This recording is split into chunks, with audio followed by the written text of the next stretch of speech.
Amara Johnson rose before dawn as she had risen every day of her 17 years. Quietly, with the kind of small, ritualed care that came from living a life where everything of value was measured in what you could keep rather than what you could buy. The lamp in the single-room apartment had been left burning by mistake. Its yellow disc on the ceiling cast a soft halo over a narrow cot. A small wooden table flecked with tea stains, a stack of battered hymn books her mother kept because prayer was cheaper than medicine and, sometimes, every bit as necessary.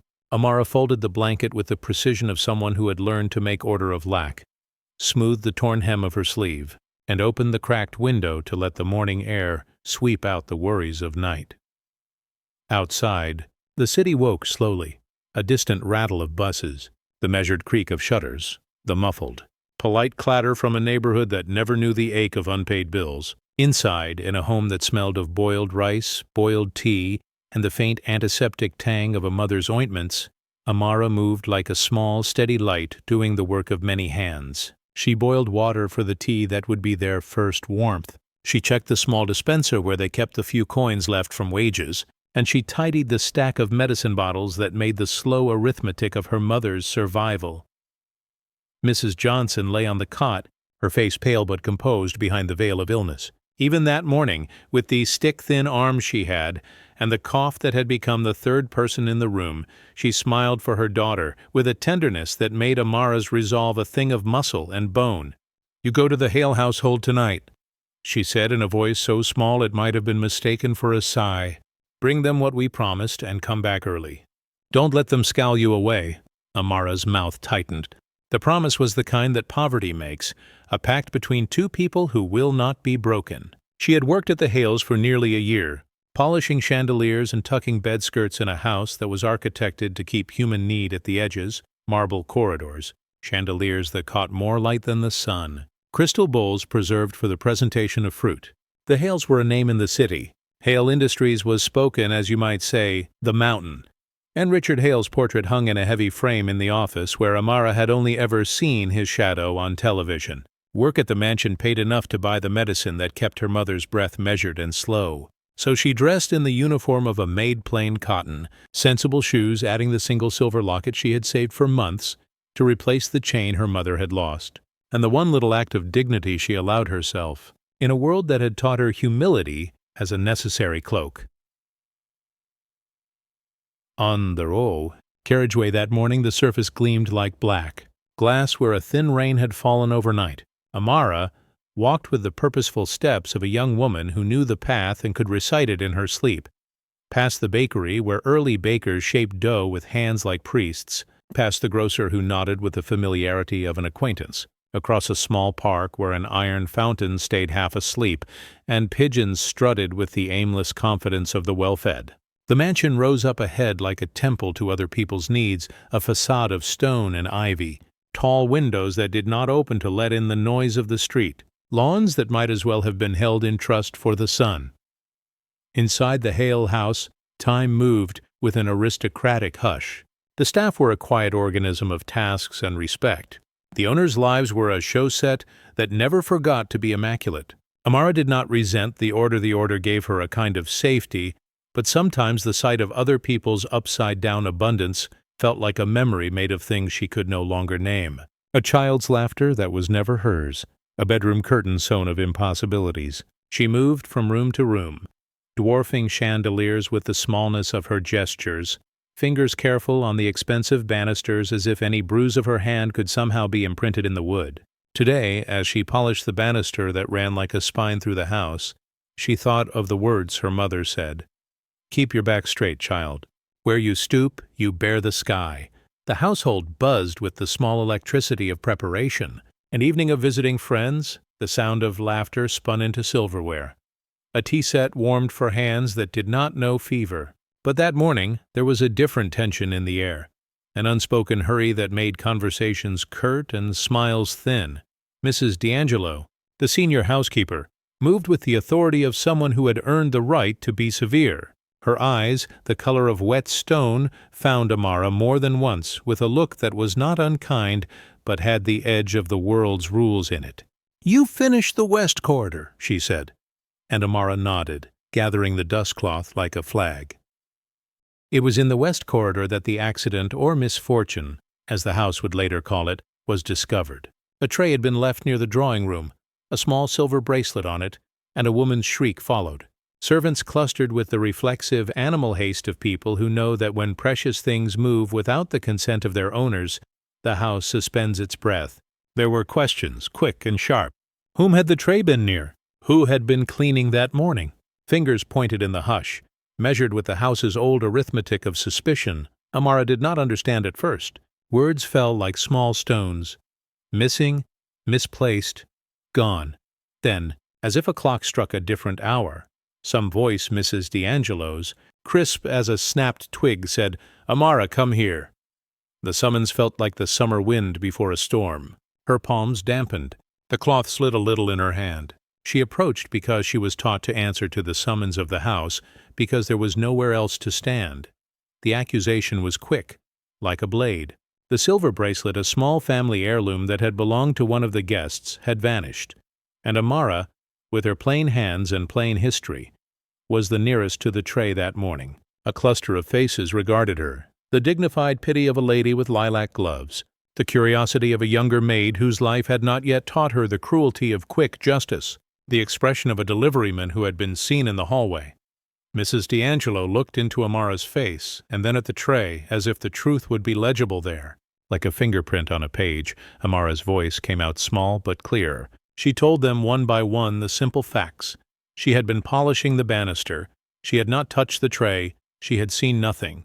Her hands were very clean, and the cloth in them bore the dust of many rooms. But the house has its own laws, and where the law of the house chose to believe, belief made a verdict. Accusation hardened into judgment with a speed that startled even the older servants. "Company policy," someone murmured, as if saying the words could turn them into armor. "We must act as if—" And so Richard Hale himself, when told, was courted by fact and habit rather than compassion. He was not cruel by design. He was shaped by a world where a swift, insulated decision preserved estates and reputations. He listened to the report, his face a mask cut from city stone, and when he spoke his voice contained the flat light of authority. "We cannot have theft," he said. "We cannot risk guests' trust." The words were not meant to punish Amara so much as to close an unfriendly pocket in the house's day, a neat folding away of an uncomfortable thing. They terminated her employment that afternoon in a small room that smelled of old tea and paperwork. The paper itself, an envelope with her name. The formal phrase inside, the polite hands that handed it to her, was courteous in the grammar of the rich. But courtesy does not soften what it takes. Amara folded the envelope into the neat fraction it deserved and stepped back into the rain as if the city had been waiting for her to return. Mrs. D'Angelo's expression had not been triumphant. It had merely been inevitable. "You must leave," she said. "We'll arrange the rest." Amara left with the same steady gait she had used to walk into the house. Her palms knotted around the bag that contained a change of clothes, a dishcloth, a small packet of herbs meant for her mother's tea. The rain that met her outside felt like a world that had been slightly changed. She walked past the fountain and the bakery and the grocer, feeling the city's life move around her with the same indifference as before. But now there was a different weight to her steps. Not the weight of shame. She would not let shame live in her bones, but the practical arithmetic of worry. If Hale would not pay the medicine that kept her mother breathing, she would have to find some way. If the envelope did not cover a month's cost, she would spend 2 months' wages in perhaps 5 days. Her back straightened. There was a dignity in that straightening. She would not break. It was a simple thought, the way small people living under large economies think, one day, one way, one moment at a time. She had, for all her life, tended the small bright things that made a life bearable, a pot of soup for an ill night, a careful letter folded into a pocket, a borrowed smile. And somewhere in that practical heart was a stubborn belief that one act of mercy might not change the world, but it would change the corner of the world where she and her mother lived. She pressed the locket to her chest and moved forward, rain hemming the edges of her courage. Outside the mansion, the city had resumed its ordinary motions. A man with a stack of bread, a child clinging to a guardian's hand, the slow exhale of a bus as it headed toward the suburbs. Amara's story did not end with the closing of the mansion's doors. It had only shifted its stage. The will to keep watch over her mother, to find medicine, to keep life from slipping into death's darker margin that will throb in her heart like a small drum. It would be enough, she thought, if she could just get through today. If she could just bring a small measure of order back to their room, then tomorrow's light might hold a promise.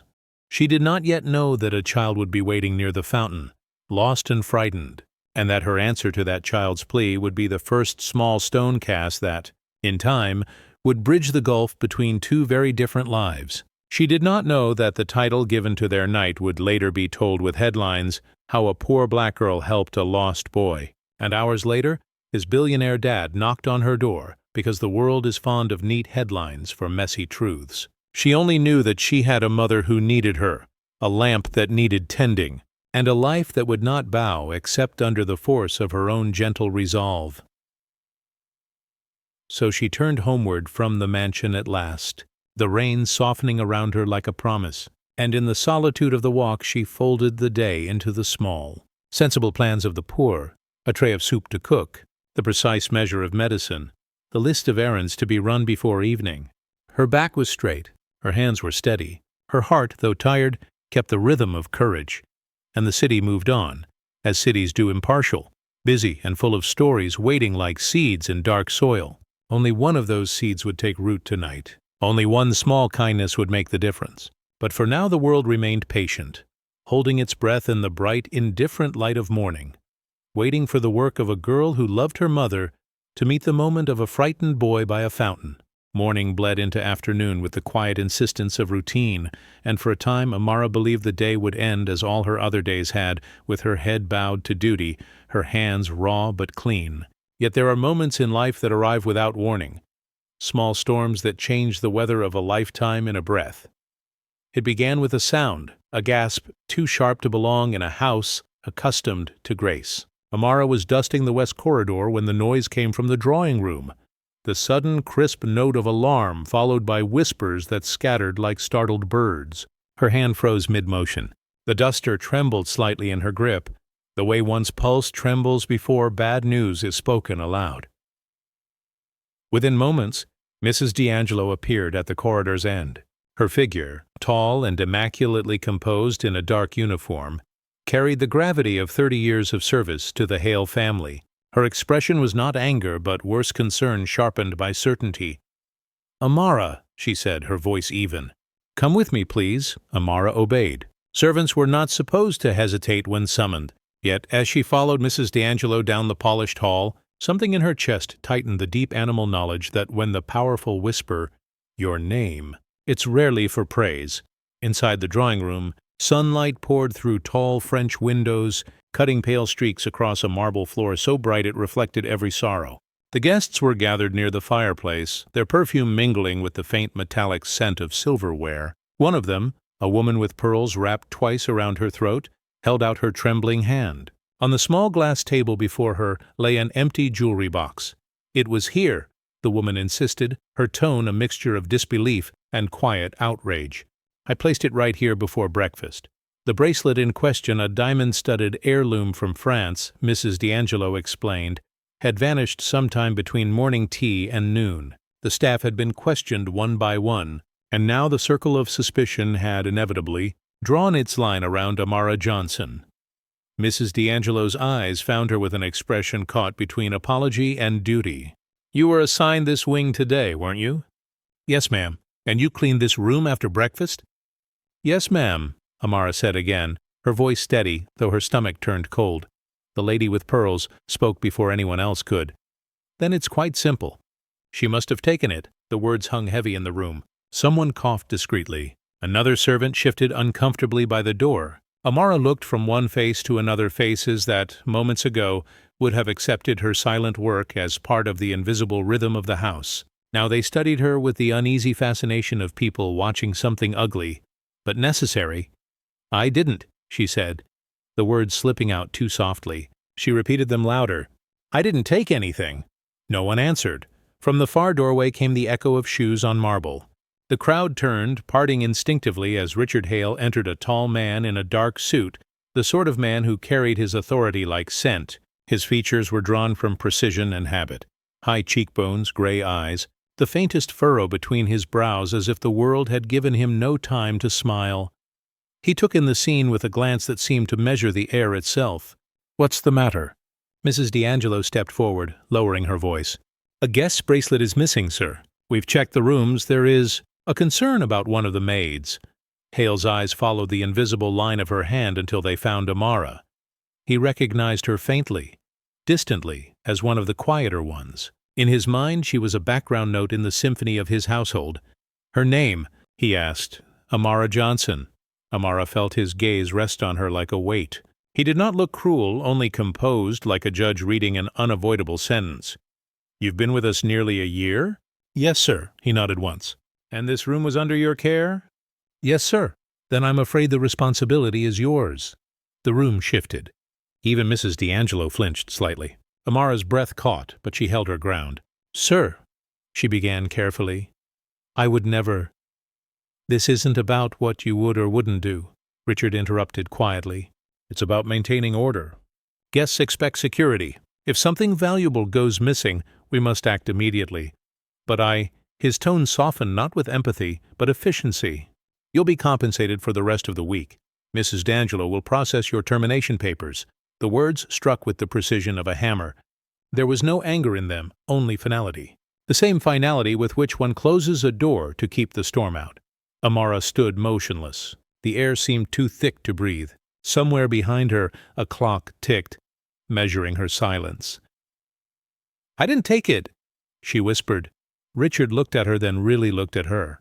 For the briefest instant, something uncertain flickered across his expression. He saw the plainness of her clothes, the soft curve of her hands, the quiet steadiness of her eyes. But compassion is a fragile thing when balanced against reputation. Whatever thought might have stirred in him vanished as quickly as it had come. He nodded once more to Mrs. D'Angelo. "Handle it." And then he turned and left the room, his footsteps fading into the marble hall. Amara felt the silence collapse around her. The lady with pearls exhaled softly, as though relieved the unpleasantness was over. Someone murmured, "Such a pity." The words barely reached her. Mrs. D'Angelo's voice was gentle but unyielding. "You must gather your things, Amara. I'll write you a reference." Amara swallowed. "A reference that says what?" she asked quietly. The housekeeper hesitated. "That you worked here. Nothing more, nothing less." There were no tears, not yet. She only nodded, then turned toward the servants' quarters. Each step felt like walking through water. Her reflection followed her in the mirrors lining the hallway, small, dark, contained. A girl out of place in a house, made for people who would never know her name. In the quarters, she changed back into her simple street clothes.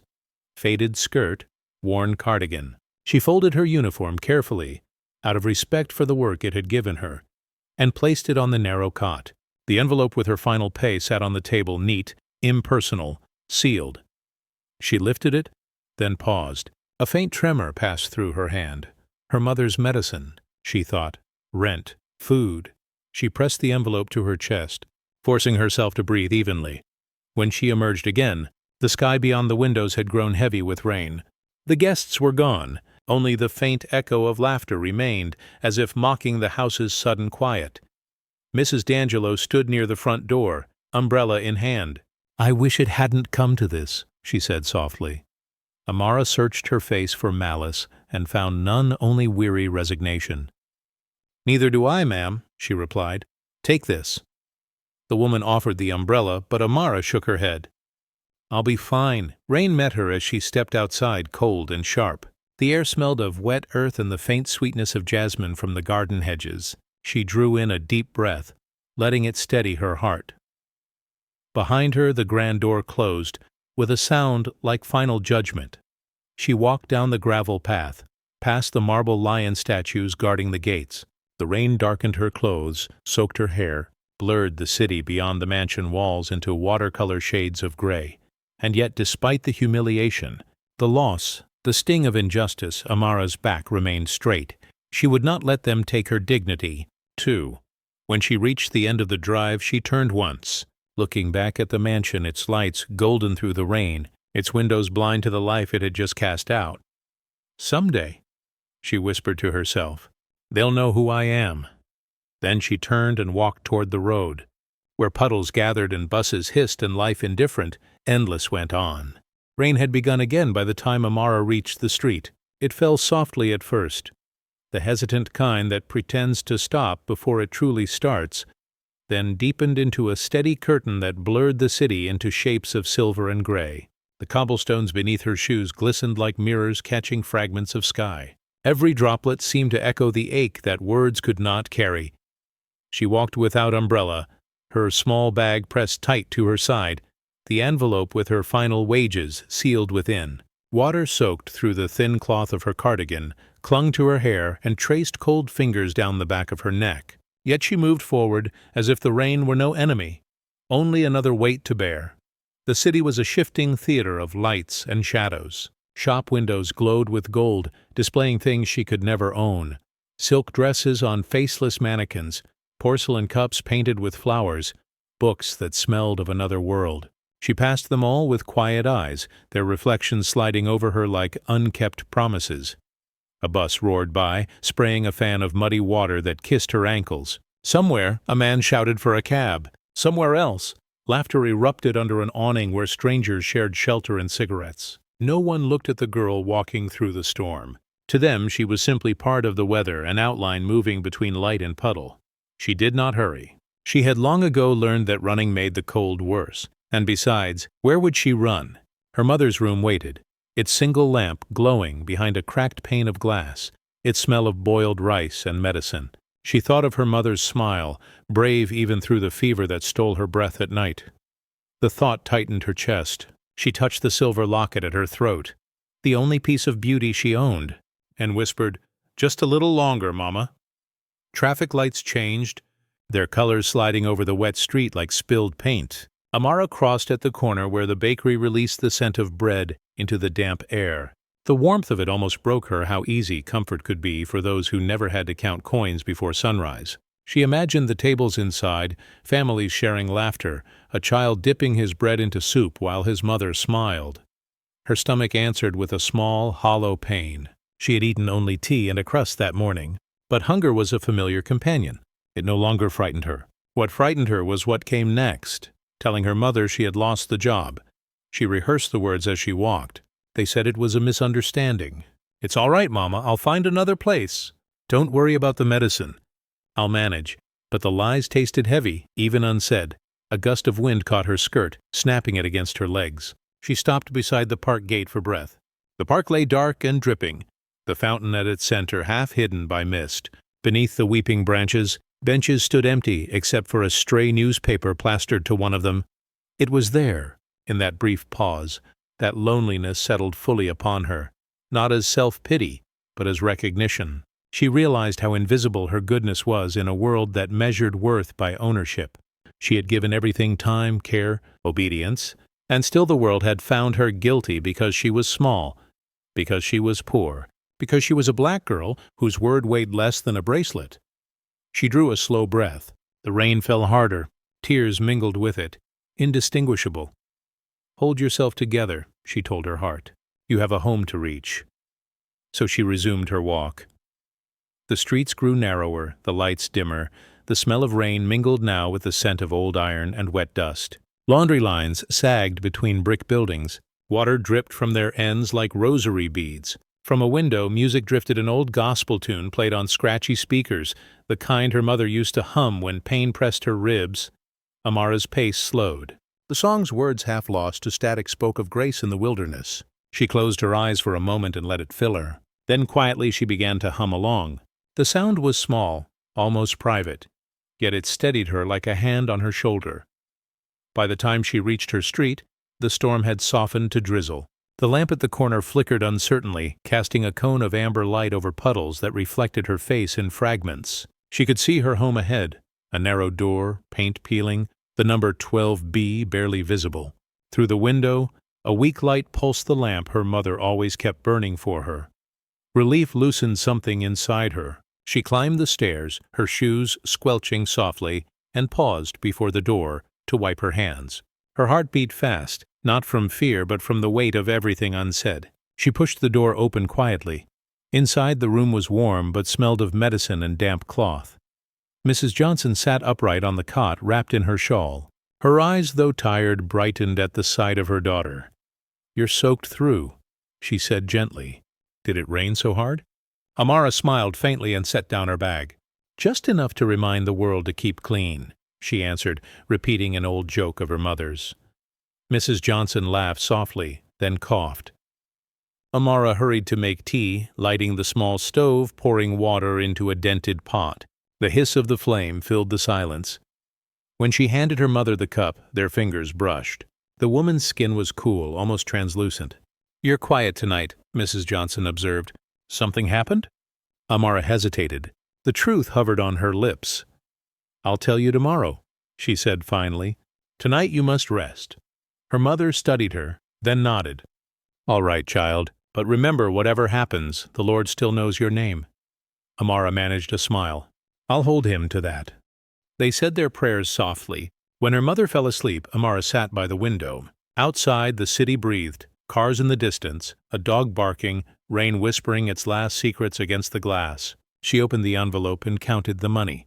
It would buy medicine for perhaps 10 days. 10 days to find hope.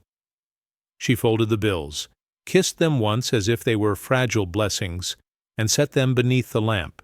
Then she rested her head against the window frame and watched the drizzle thin into mist. Tomorrow she would search for work. Tomorrow she would not let despair speak louder than faith. She did not yet know that before dawn, the same park fountain would summon her back, that a child's cry would slice through the rain and call her into the kind of story that changes not just one life, but two.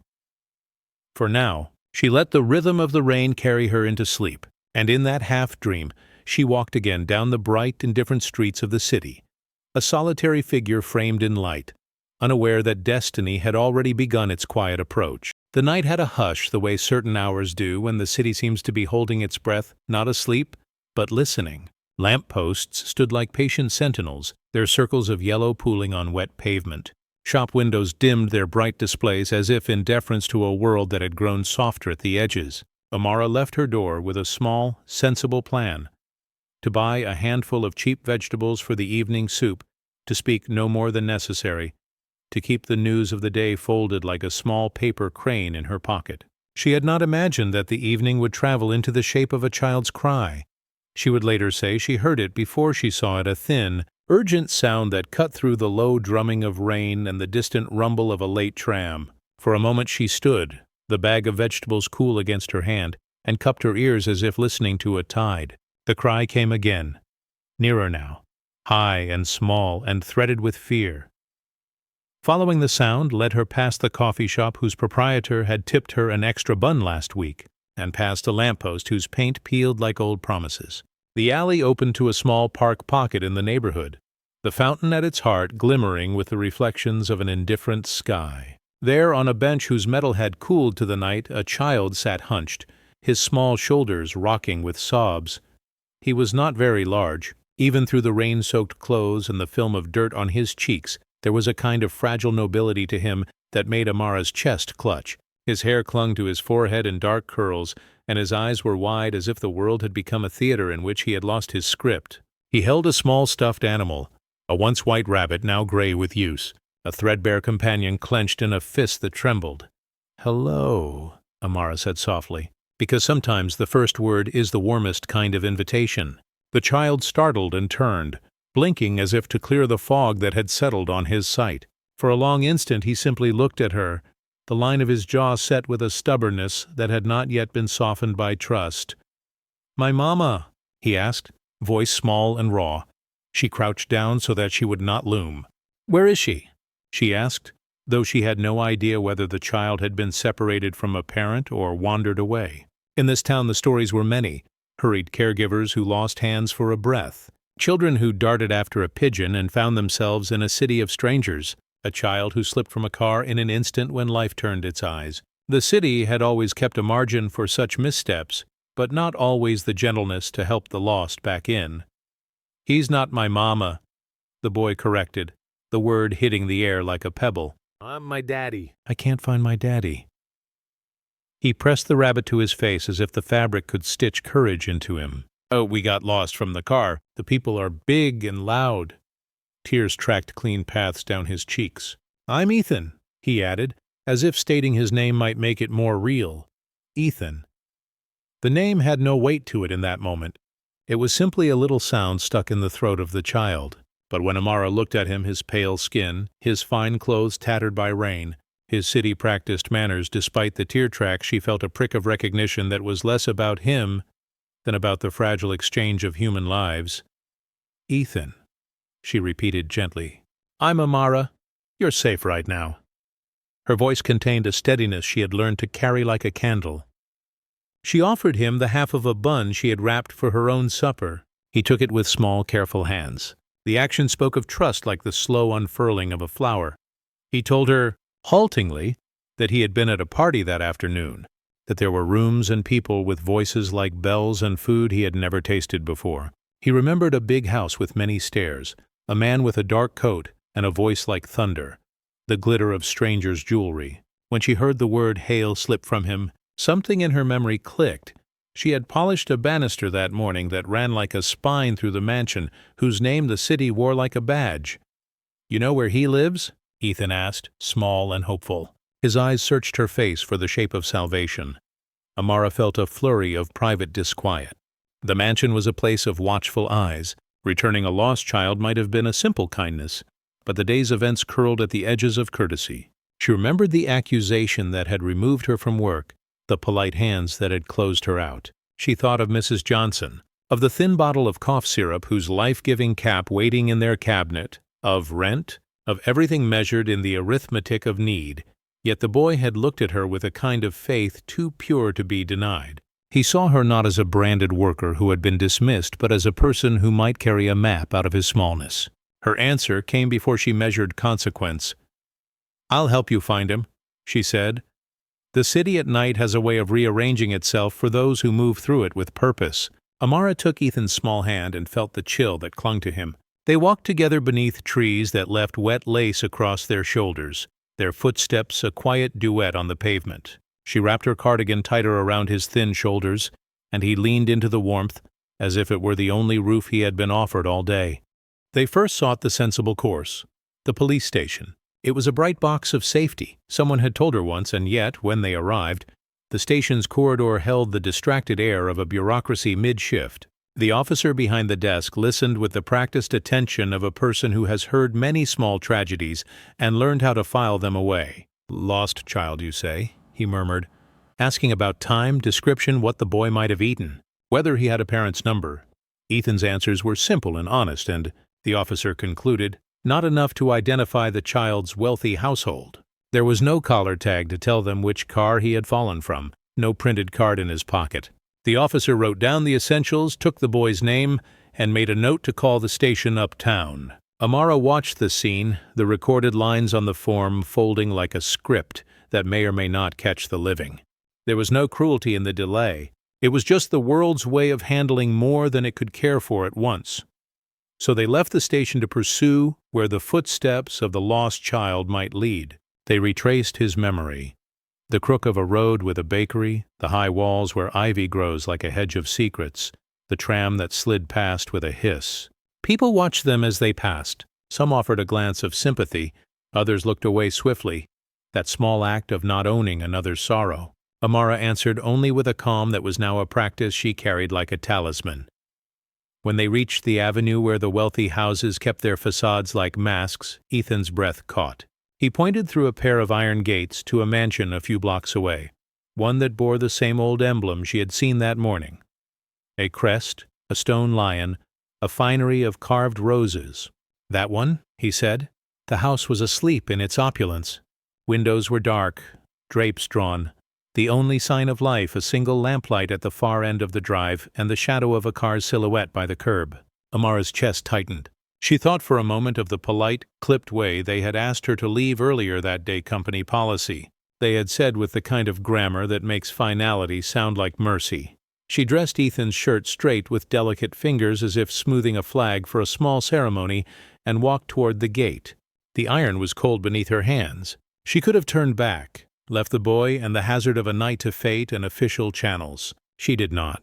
The truth of who she was lived in the small mercies she would give without tallying. It would not be the first time her kindness put her at risk. She rang the bell. A thin chime answered her. Footsteps came within, then the glow of a foyer light.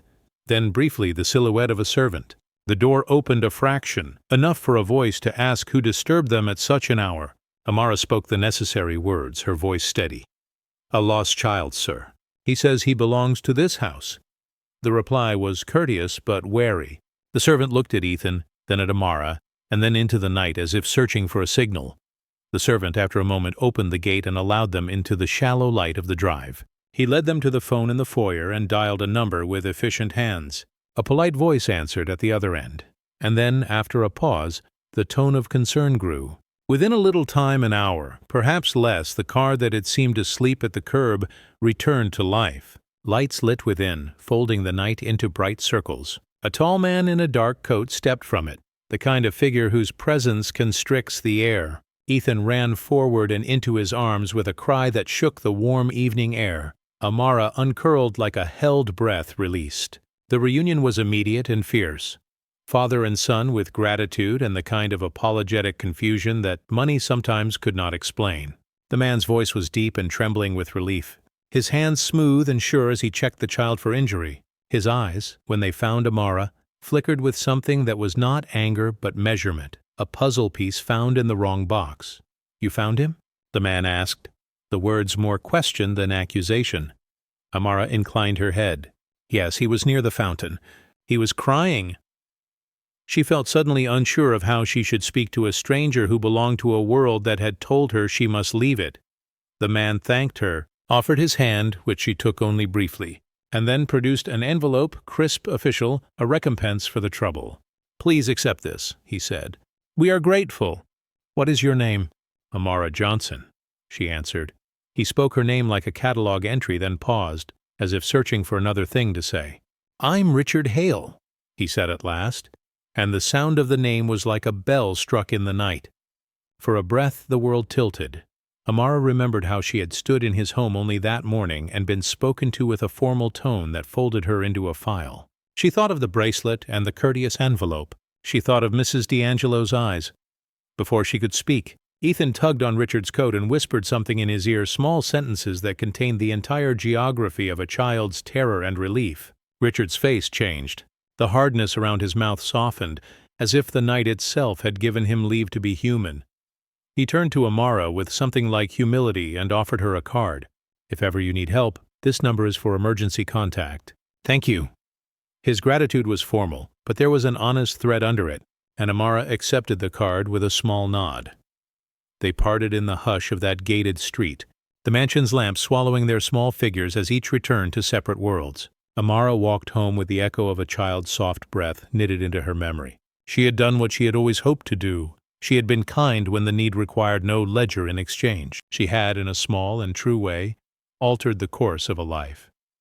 That night she lay awake longer than usual, feeling the imprint of the evening like a warm palm on her chest. She did not yet know how the morning would fold into the next day, or how a single act of help might ripple outward, how a poor black girl helped a lost boy. And hours later his billionaire dad knocked on her door, a headline someday, a story told and retold. But for now simply a night made whole by the return of a frightened child to his father, and the quiet dignity of a woman who would never take a kindness back once given. The rain had quieted to a silver whisper by the time Amara and Ethan reached the glow of the main street. The city, at that late hour, felt softer, the noise of the day dissolved into puddles, the air still smelling faintly of gasoline and bread. The boy's small hand clung to hers, his knuckles white against the darker tone of her skin. Each step echoed with that fragile rhythm that binds protector and lost child. One stride careful, one trusting. Amara's stomach tightened, not from hunger alone, but from the quiet calculation of her dwindling coins. The boy needed warmth and food before he could face whatever morning might bring. Her own belly could wait. Kindness, she knew, had to feed more than one. They passed several shops shuttered for the night before finding a small diner at the corner of Elm and Bishop. Its sign, Mabel's Home Kitchen, flickered with a buzz, the neon light spelling only Mab S when the current dipped. But inside, through fogged windows, Amara saw the orange glow of safety.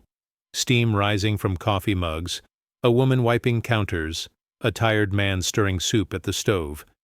She pushed the door gently. A bell above it jingled a note that seemed almost too cheerful for the hour.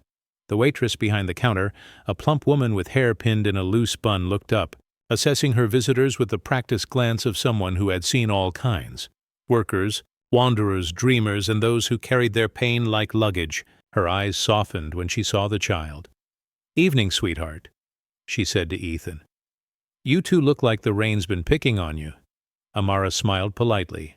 "May we sit for a bit? I don't have much, but I can pay for something warm." "Sit wherever you like, honey." Kitchen still open. They took a small booth by the window. The table's chrome edge was scratched from years of elbows and coffee cups. The vinyl seat cracked but clean. Ethan slid in first, hugging his stuffed rabbit. His cheeks were still pink from cold. The waitress came with a notepad. "What'll it be, sugar?" Amara glanced at the menu: fried eggs, pancakes, soup of the day. The prices might have been kind once, but tonight they looked like challenges. She pulled a few coins from her pocket, counted silently, then said, "1 bowl of soup and a cup of tea." "Please," the woman nodded, noting the simplicity, and left without comment. When she returned, she placed before them a steaming bowl of chicken noodle soup, fragrant with herbs and kindness, and beside it a chipped mug of tea that smelled of lemon. "Extra bread's on the house," she said casually, and winked. Amara's throat tightened. "Thank you." Ethan ate slowly at first, as if shy of taking too much, but hunger soon overcame politeness. His spoon clinked against the bowl in small rhythmic music. Watching him, Amara felt a warmth that began somewhere near her ribs and spread outward, the rare comfort of being useful in a world that had lately told her she wasn't. "Does your daddy know you're here?" she asked gently. He shook his head, crumbs at the corner of his mouth. "He'll be sad," he murmured. "He told me never to wander off. But I saw the lights. They looked like stars. I just wanted to see them up close." "Stars?" He pointed toward the window, where the diner's neon reflected in puddles like small constellations. "Like that." Amara followed his gaze and smiled. "Then you found them," she said softly. He looked up at her. "You're nice," he said with the easy certainty of children. Amara's eyes stung. She laughed quietly. "Sometimes. Not always. Are you a teacher?" "No, just someone who cleans things." "You don't look like that. What do I look like then?" He thought for a moment, spoon suspended. "Like somebody's angel?" Amara turned away, embarrassed by the sincerity in his tone. "Eat your soup, little one," she whispered. When he was done, she coaxed him to sip the tea, which he did with exaggerated caution, as though each sip was an adventure. Then she asked, "Do you remember your father's car? Or where you were going?" He frowned. "It's black and shiny. It talks when you press a button. We were leaving a big house with music. Then I saw a cat. I wanted to pet it. When I looked back, the car was gone." She nodded slowly. "All right, we'll find him.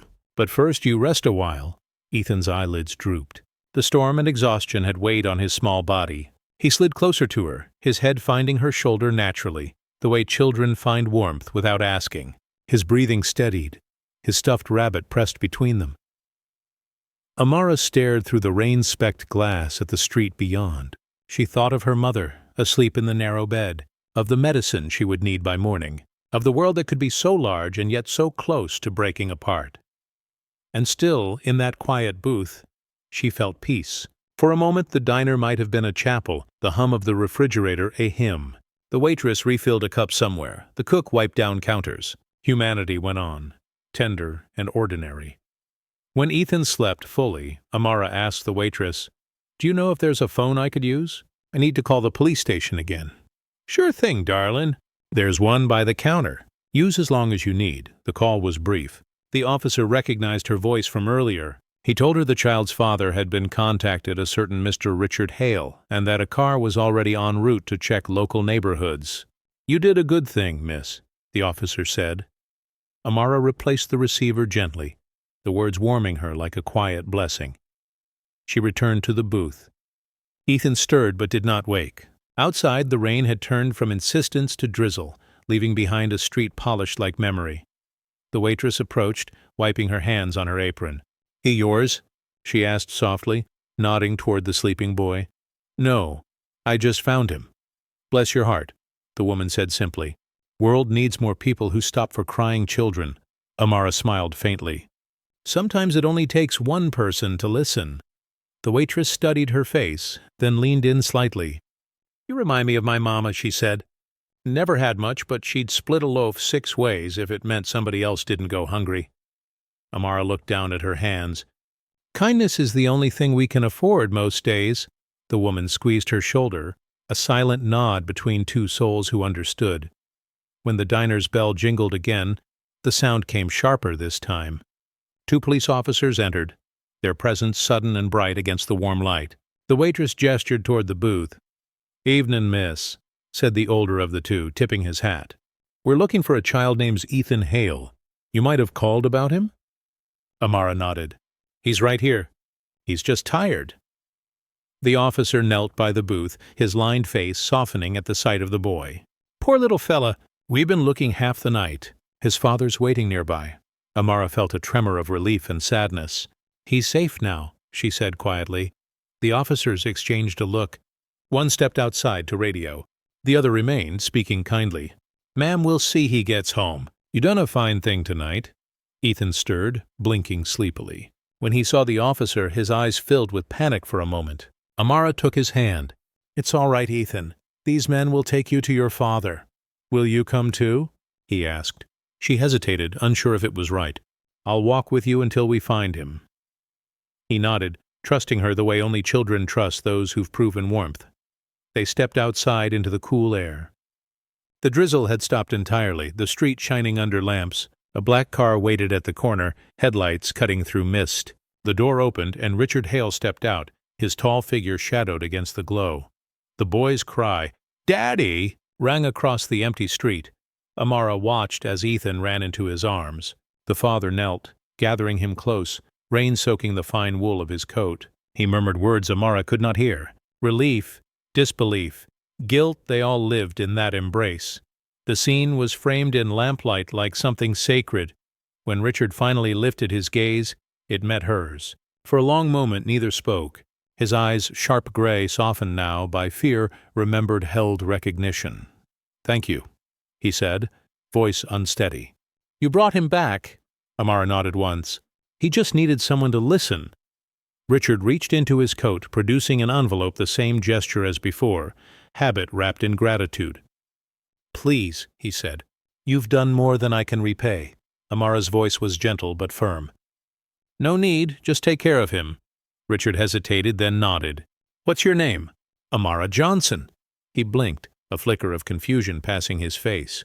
Then slowly, something like realization dawned. "You worked at my home." "Yes," she said simply.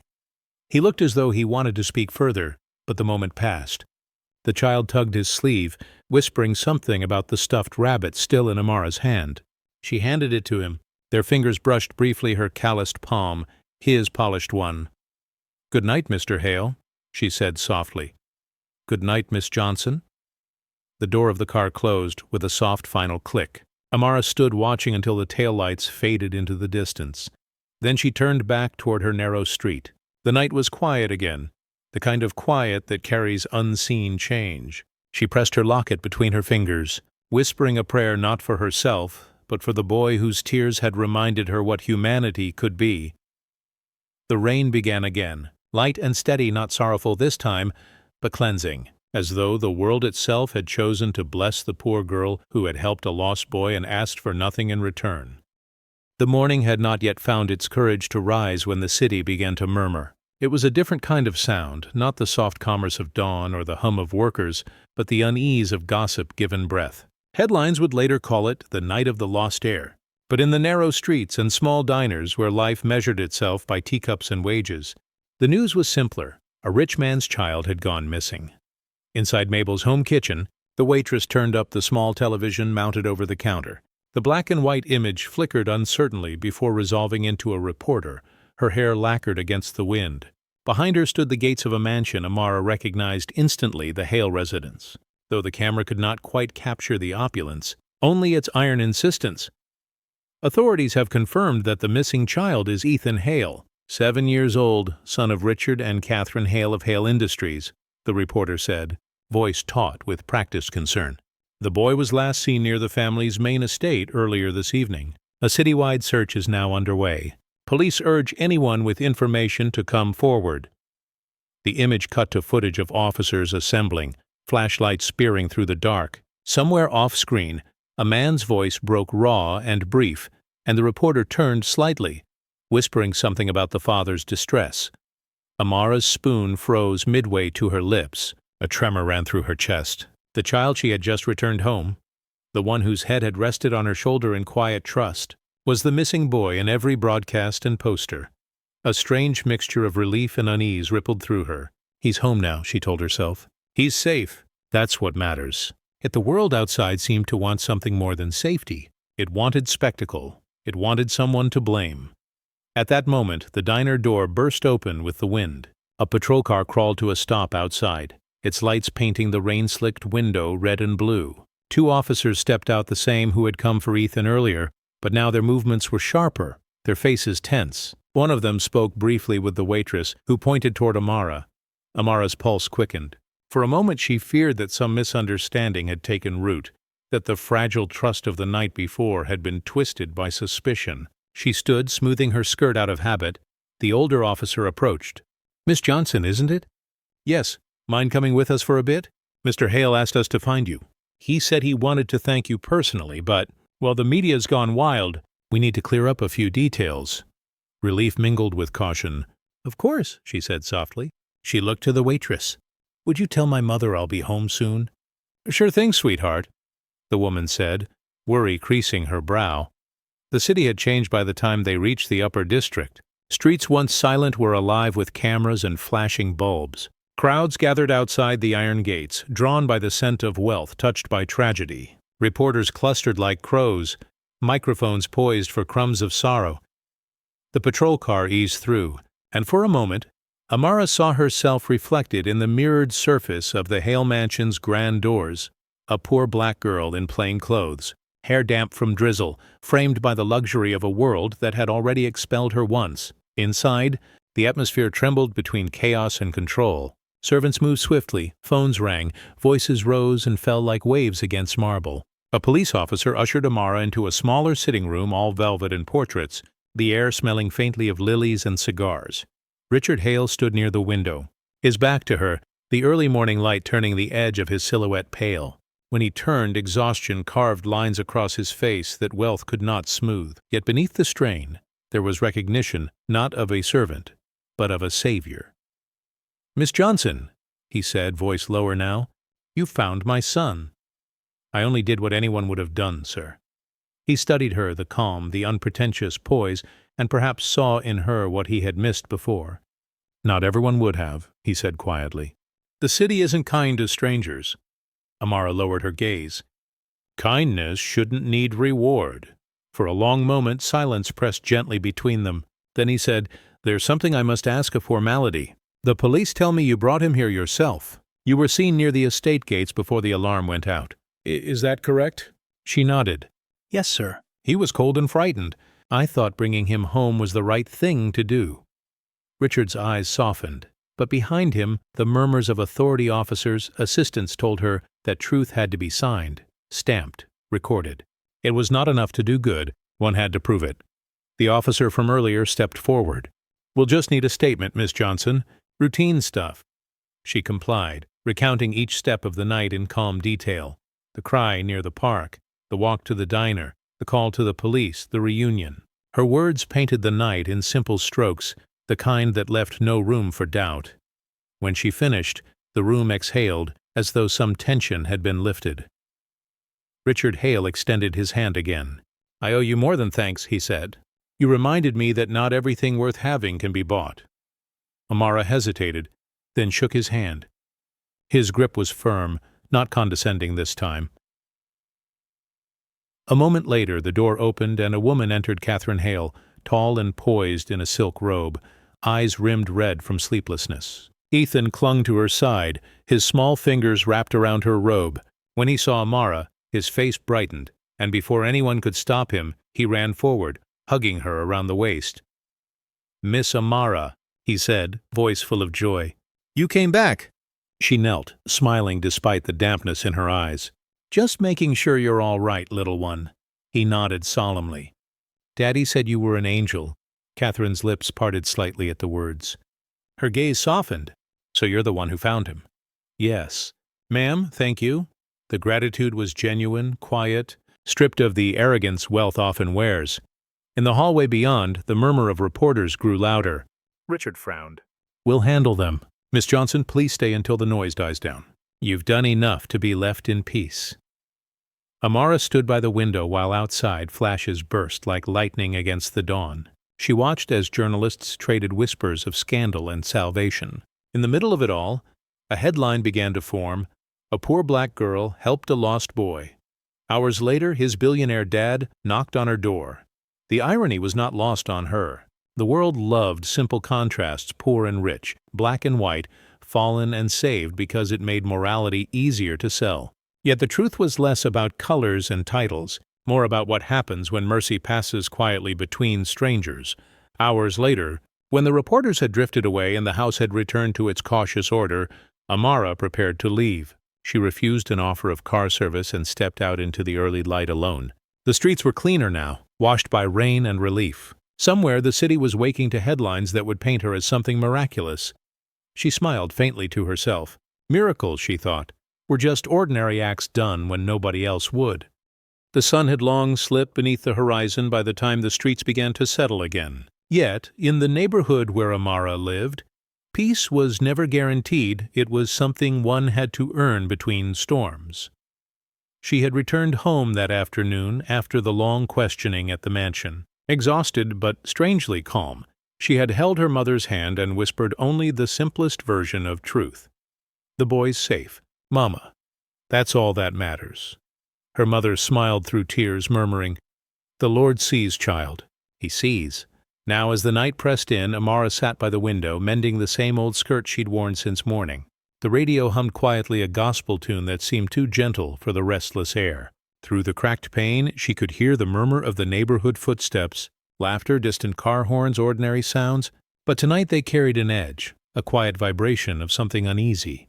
She didn't know that just 3 blocks away. Another story was being told, and her name was on the lips of strangers who didn't know her at all.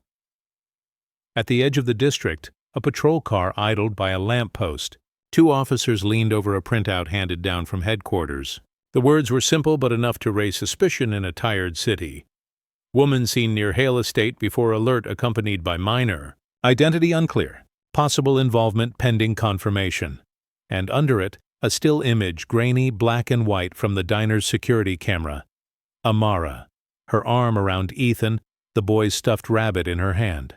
To those who didn't know better, it looked like possession, not protection. The knock came just past 8, not polite, but procedural. 3 sharp raps that rattled the thin wood of the door. Amara's mother stirred from the bed, startled. "Who's that?" Amara rose slowly. "It's all right, Mama," she whispered, and went to the door. When she opened it, the night spilled in rain again, and with it, the gleam of a badge under the porch light.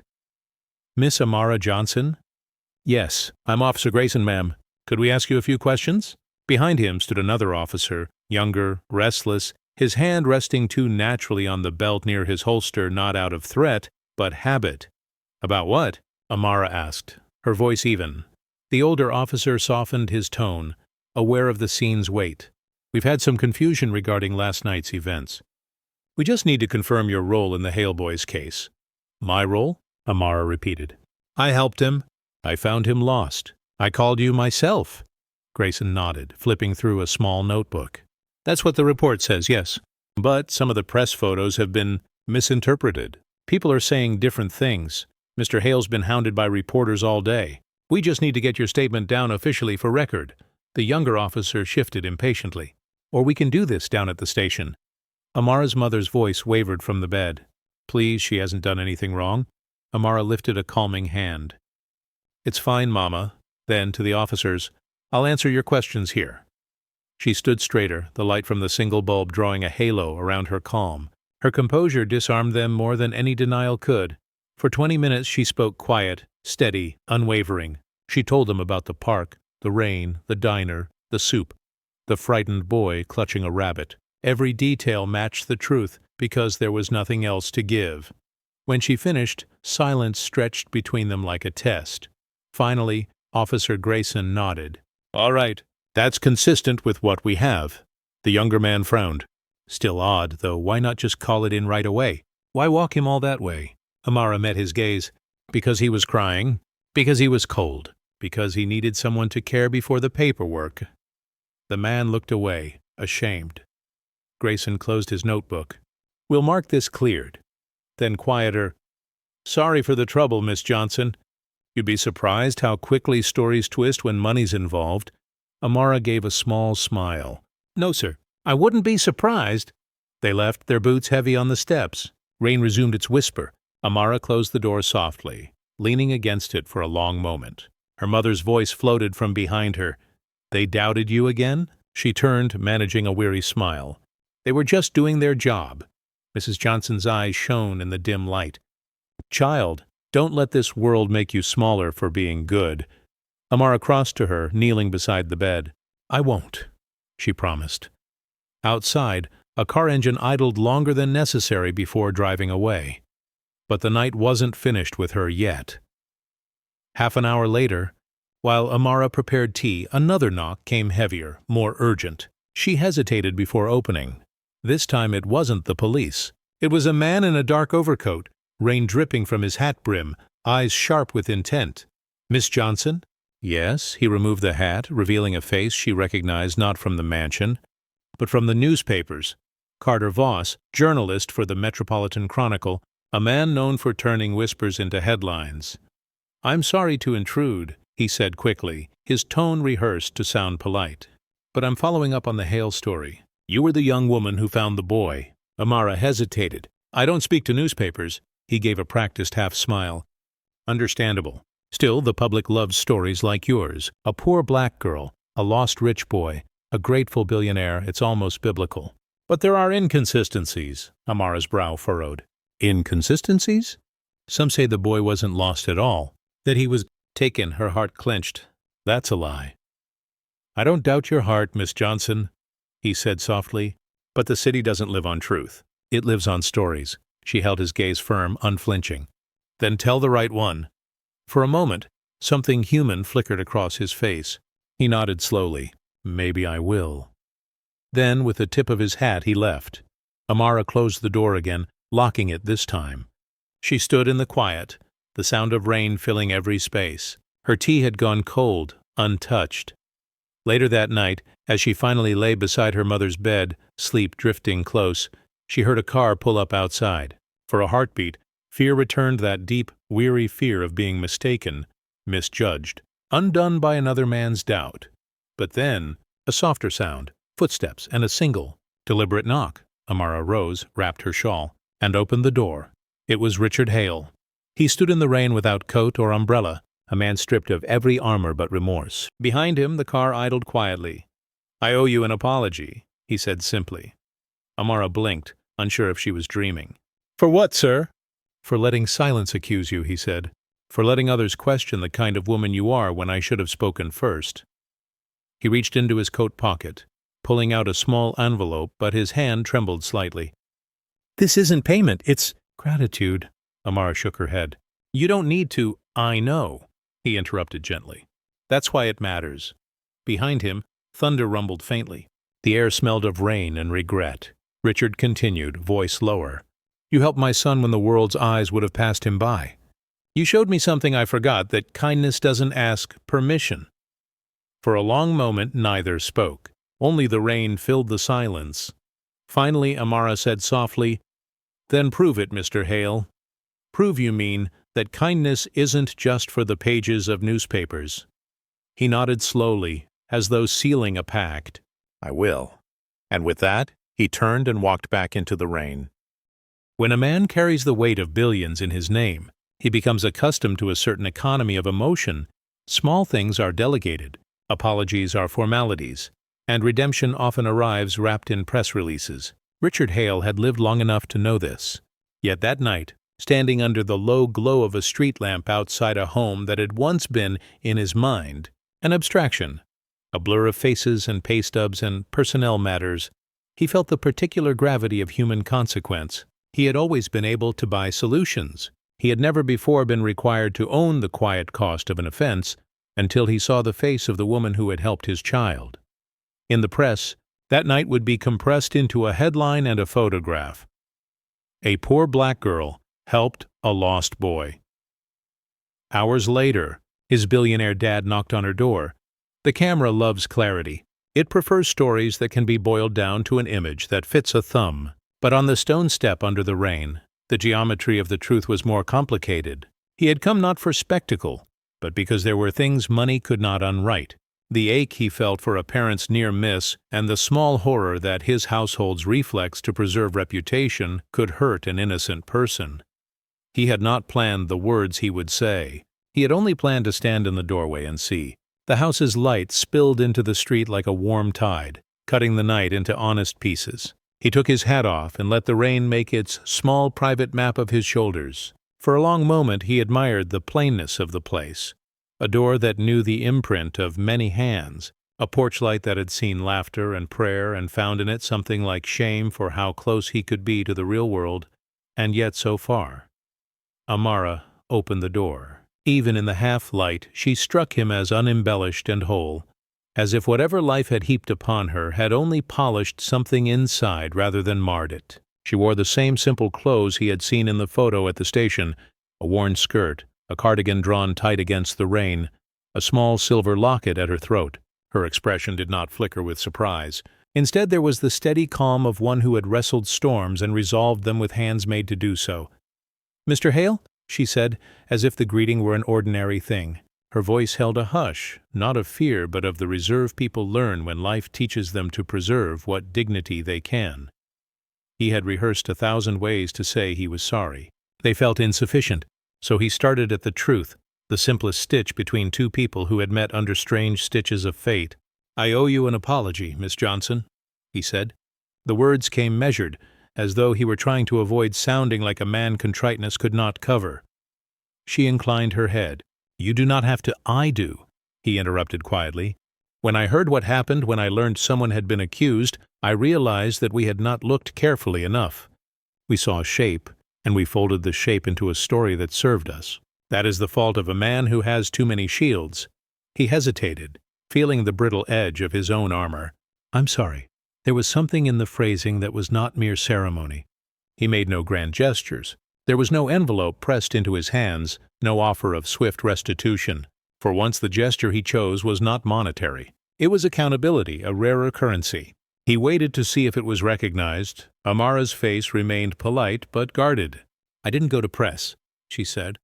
"I didn't want anything for doing what felt right." The words were simple, and Richard felt the sincerity like a cool hand against his conscience. "I only wanted the boy to be safe." "That you did," he said. He had no right to call it by any other name. He felt the old machinery within him starting to whir, the PR call, the legal vetting, the polite note to human resources. He held back, resisting the domestic instinct to make his contrition transactional. "I came because I wanted to know," he said after a moment. "To know who you were, not as an article or a statement, but as a person." The admission surprised him by its force. He had not expected to want it to be humbled by seeing the life that receptionist had summarized in a file as "former employee," but he wanted to see the woman whose hands had steadied his son. He wanted to feel the ordinary shame of being a man who had let the machinery of a house wound painfully around an innocent life. Amara studied him, and in her look there was something like the tempered steel of someone who had been tested and had not broken. "You can go inside, Mr. Hale," she said. "If you came just to say sorry, I accept it." The acceptance was neither small nor large. It was the honest response of someone who did not require more. He stepped over the threshold and into the glow. The house's interior was modest and neat, everything placed with the careful thrift of people who count their blessings by need. Mrs. Johnson stirred from her bed and lifted her head, eyes clouded with sleep, but clearing as she realized who stood in her doorway. When their gazes met, something in the room rearranged itself. Class, rumor, and power melted like morning fog to reveal a human moment two people shared. Richard's voice softened further. "May I speak with her?" he asked, gesturing toward the woman on the cot. "Of course," Amara said. He took a cautious step, then another. Mrs. Johnson's breath smelled faintly of menthol. Lines mapped the years across her face, and in those lines Richard could see the truth of resilience and tenderness he had not expected. He was struck by the knowledge that an essential, unglamorous part of his wealth had been a life like this, working the hours and saving for medicine a world he had glimpsed from a distance but never inhabited. "Mrs. Johnson," he began, his voice admitting its clumsiness. "I'm Richard Hale. I don't know if an apology can cover what happened." He offered no false comfort. "But I want you to know this. You and your daughter did right by my son. For that I am indebted." Mrs. Johnson's hands folded in her lap. She smiled with the small bravery that had kept a household afloat. "Your son was frightened," she said. "He needed to be held. Your house is a fine place to keep a child. But the heart that held him matters more." There was no rancor in the words, only a quiet verdict rendered by someone who had seen too much to be surprised. Richard felt a wash of gratitude and shame mingle within his chest. He could have offered money. He could have offered to underwrite medicine. He could have done any number of practical things, but the gesture his conscience demanded was more complicated. He wanted to change not only the immediate injustice, but also the underlying carriage of how his household handled people. It was easier to give a check than to alter procedures, but easier is not always right. "Tell me what I can do," he asked, not as a magnanimous boss, but as a man genuinely willing to listen. Not as charity, not as a press release. Tell me what would make a real difference to you and your mother. Amara considered his words, and for the first time since he'd entered, there was a shift, a mutual recalibration of person to person rather than patron to supplicant. She could have asked for money. She could have asked for references or a promise of employment. She thought, too, of the dignity of refusing alms. The act of accepting could itself feel like another kind of poverty if it were merely a lifeline rather than a ladder. But she also knew her mother's cough was not patient with principles, and a practical answer would not dishonor her sense of self. "My mother needs medicine," she said finally, "and there's a community program that helps girls like me finish school. If anything could help with that, it would be a blessing. But I would ask that it be done quietly. My mother doesn't like gifts on the front page." Richard listened with an attention that steadied him. "Done," he said. He did not promise a headline. He promised action, the kind of pledge that would require him to look inward and to change how he used his influence. "I'll start by making sure your mother has medical care. Then we'll talk to the foundation about the program." He felt the word "we" as a new responsibility he had chosen to shoulder. As they spoke, the house settled into the soft rhythm of ordinary life. A kettle hissed. A neighbor's steps passed outside, the distant sound of a television at someone else's window, an ordinary backdrop for an extraordinary decision. When he rose to leave, Richard reached for Amara's hand again, this time with a warmth that was no longer performative. "Thank you," he said simply. She held his gaze for a moment and then let her fingers rest again at her side. "Do what you said, Mr. Hale," she replied. "Prove it," he nodded. The sound was almost a benediction. Outside, the rain had slowed to a fine mist. He walked toward his car with new deliberation. The street seemed different now, less like a place of objects to be managed and more like a map of lives that required stewardship. In the days that followed, the paperwork would be filled out, messages would be sent, and people would assume that the right thing had been done because the wealthy man had chosen to act. But Richard knew better. The true work was not the check he might write. It was the steady, sometimes boring labor of changing how things were done. For Amara and her mother, the coming days would bring a small easing of the burdens that had been pressing on their household. A nurse would arrive with medicine, a letter would come with the formal assurance of support.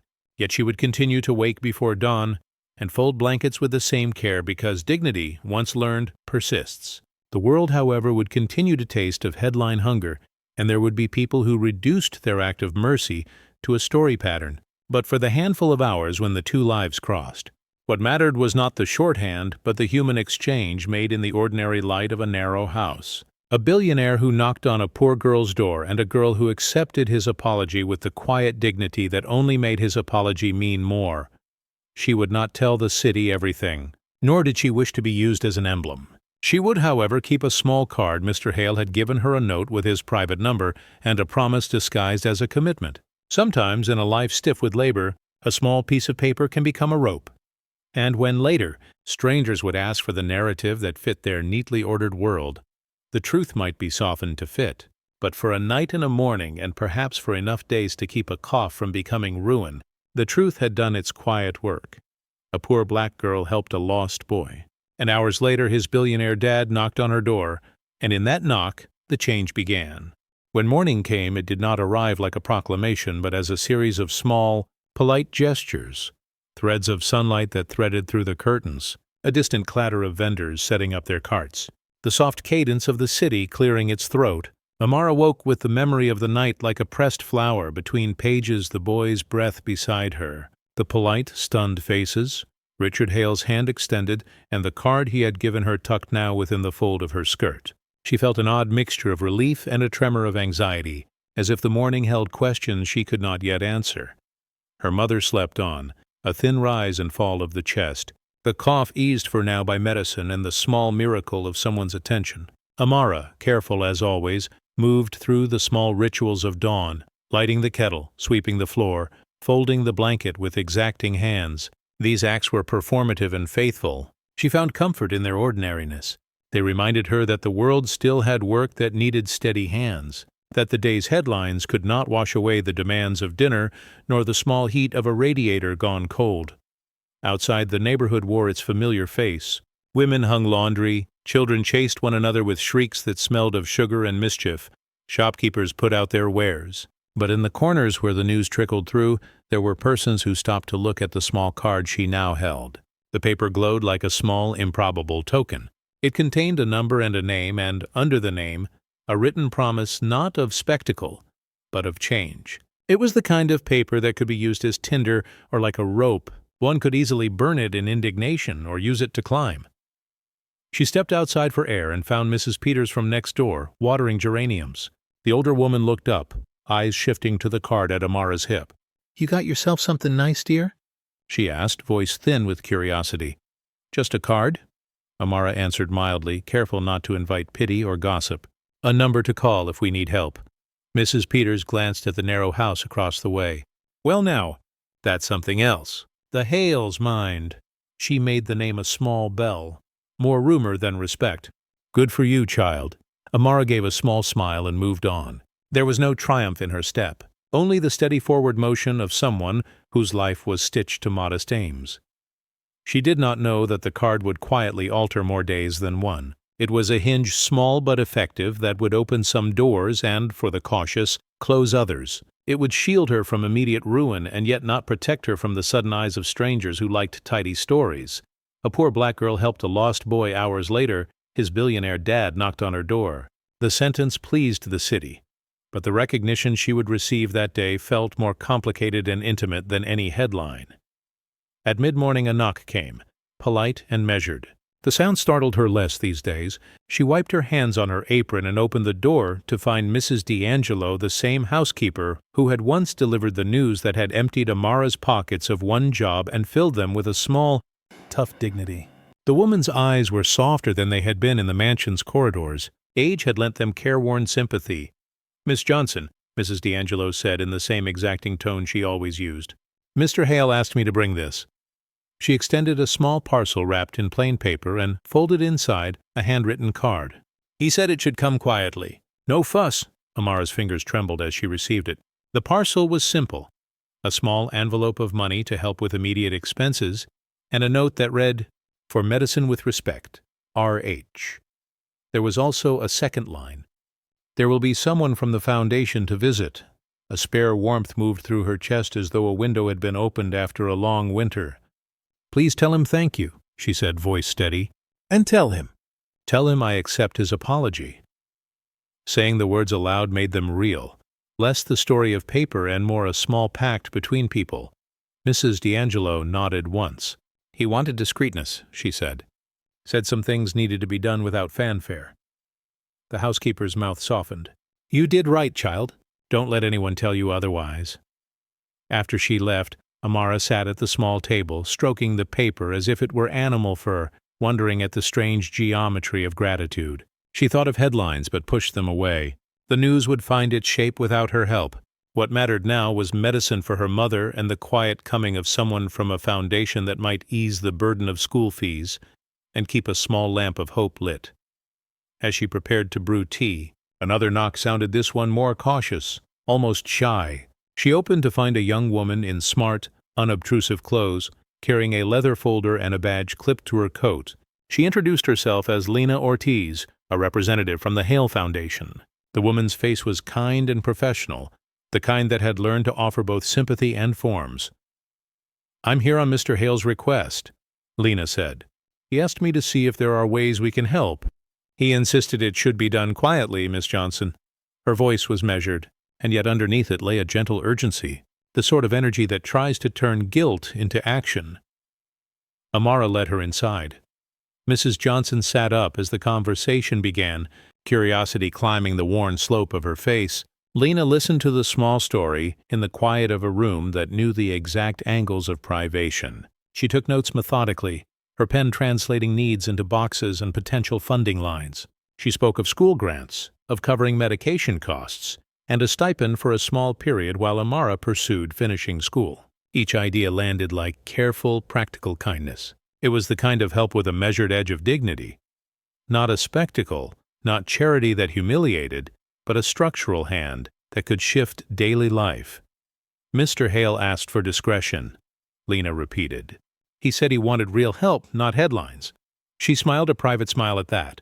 Perhaps she had watched the headlines too and wanted to remedy them with the less glamorous work of repair.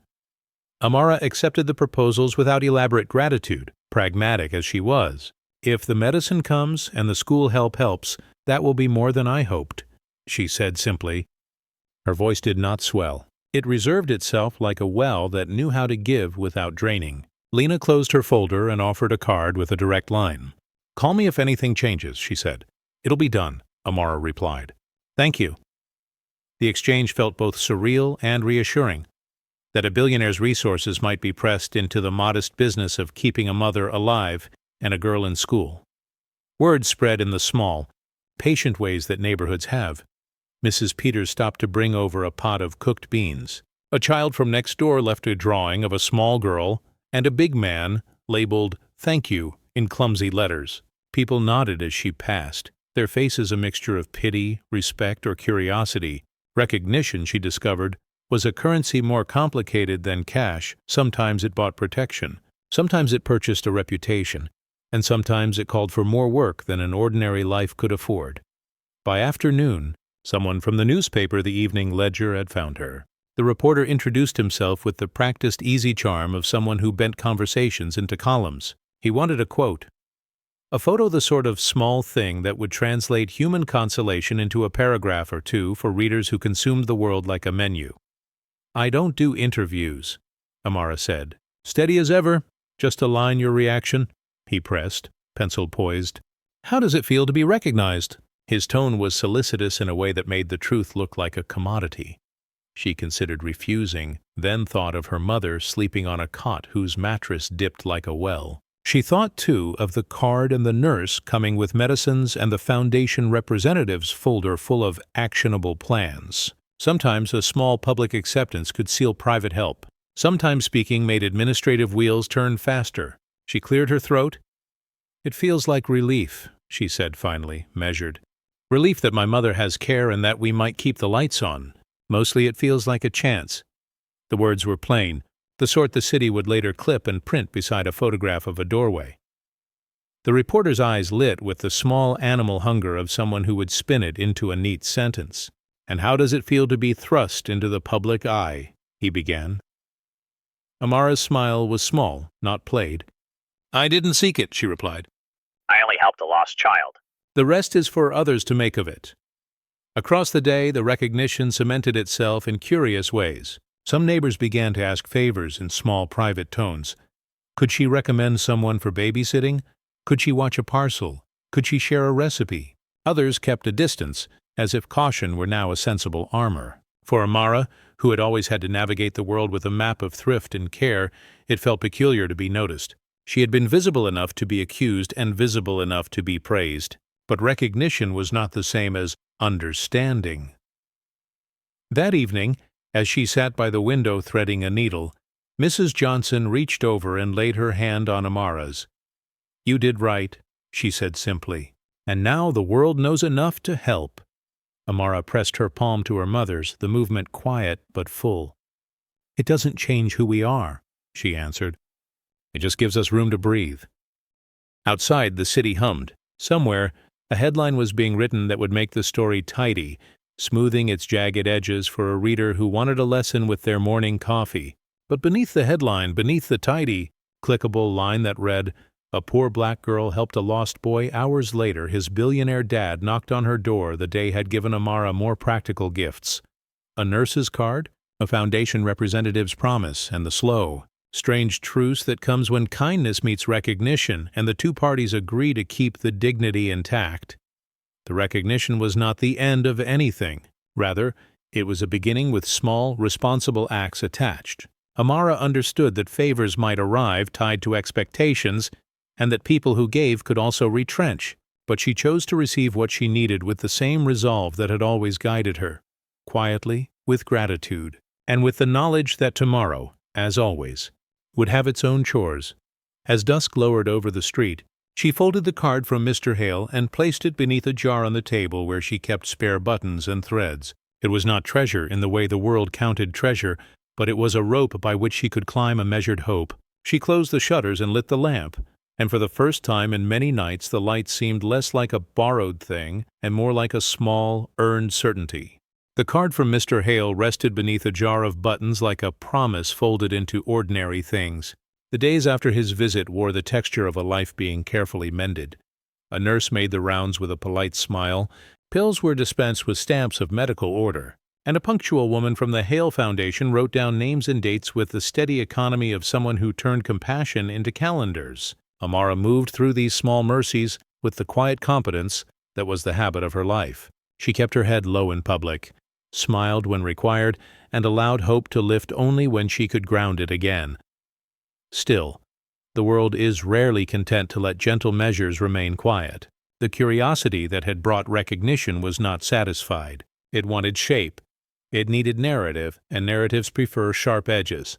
Newspapers had their columns. Talk radio had its callers. Strangers on stoops exchanged opinions like fruit. A story as tidy as the one the city preferred. A poor black girl helped a lost boy. A grateful billionaire knocks on her door was already being cut into 100 variations, each one more sensational than the last. Amara had tried, in her small way, to keep the truth simple. That simplicity, she would discover, invited people who trade in gray to sharpen it into black and white.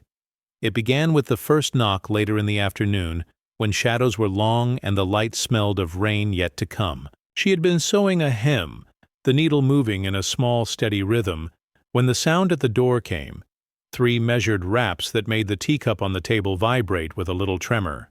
The rhythm of a knock always makes a sudden geometry to the room. It defines who will speak and who will wait. Amara rose. She smoothed her skirt in the reflex of a woman who had always had to look proper, even when she had little cause to feel such vanity. Mrs. Johnson stirred on the cot and said sleepily, "You'll be all right, dear?" "Yes, Mama," Amara replied, and crossed the floor. She opened the door, expecting perhaps Lena from the foundation with another form, or Mrs. D'Angelo with a quiet update. Instead, a man stood there who was not a neighbor and not a nurse. He wore a cheap suit that had seen better days, a thin coat with a press card in its lapel, and a smile that was practiced half nice and half predatory. He introduced himself as Martin Hale, a reporter. He claimed his voice slick, as if polished with too many questions. "Miss Johnson," he said, the syllables rolling like a coin he expected to spend. "You've been in the news lately. Such an uplifting little story. Mind if I ask a few questions? People want to hear the whole truth." There was a small civility to the way he asked. His manners were a net meant to catch a deeper bait. Amara's first instinct was to shut the door gently and keep the afternoon undisturbed. Her second was memory. The reporter who had come earlier to the block asking for a quote, the camera flashes that once came like small storms. She thought of her mother's rest. She thought of the nurse's schedule and the Hale Foundation's promise. She felt the pull of prudence. "I don't want any publicity," she said steady. "Please excuse me." Martin smiled, the corners of his aim sharpening. "Of course, but the public loves an honest human voice. If you won't do it for paper, perhaps you'll do it for a record. We have statements that would clear up any remaining questions about last night." His grin revealed an economy of implication. "Help us, and we will help or burn you." Amara's jaw tightened. "I gave a statement at the station," she replied. "I don't want the story made into more than it is. Please, sir, I'm tired." The weariness threaded in her voice was real. The reporter's curiosity had been a small, persistent ache that threatened to make private need a commodity. He shifted. "Understandable. But Mr. Hale has high-profile interests. There are people who—" He paused, letting the phrase dangle like bait. "Stand to benefit by muddying the waters. A retraction here, a rumor there. Financial stakes, you see." The words arrived like cool air between two flames. Amara's throat closed. Her mind flicked to Mrs. D'Angelo's expression the day she had been dismissed, the ease with which suspicion had been recorded as truth. If sharp tongues and cold pens could rearrange her life into another accusation, then the fragile rope Mr. Hale had offered might fray. "Are you suggesting someone will try to frame me?" she asked, though her voice did not rise to fury. It was the dry, logical question of a woman who knows the world's proclivities. Martin smiled with a new, predatory patience. "I'm suggesting nothing. I'm simply asking questions. The public deserves to know if the story has other sides." He lifted a small recorder, a black rectangle that reflected the light like a shard. "Just a few answers, Miss Johnson. Where were you between 3 and 5? Did you see anyone behaving oddly near the Hale estate? Any contact with strangers?" Amara felt the room constrict. The needle paused in her hand. The hem seemed suddenly too small to mend the world. She considered closing the door, calling someone from the foundation, asking for the man to leave. But she also knew how that would look. A woman who hid from truth is easily turned into a woman who has something to hide. The world invented guilt in pauses.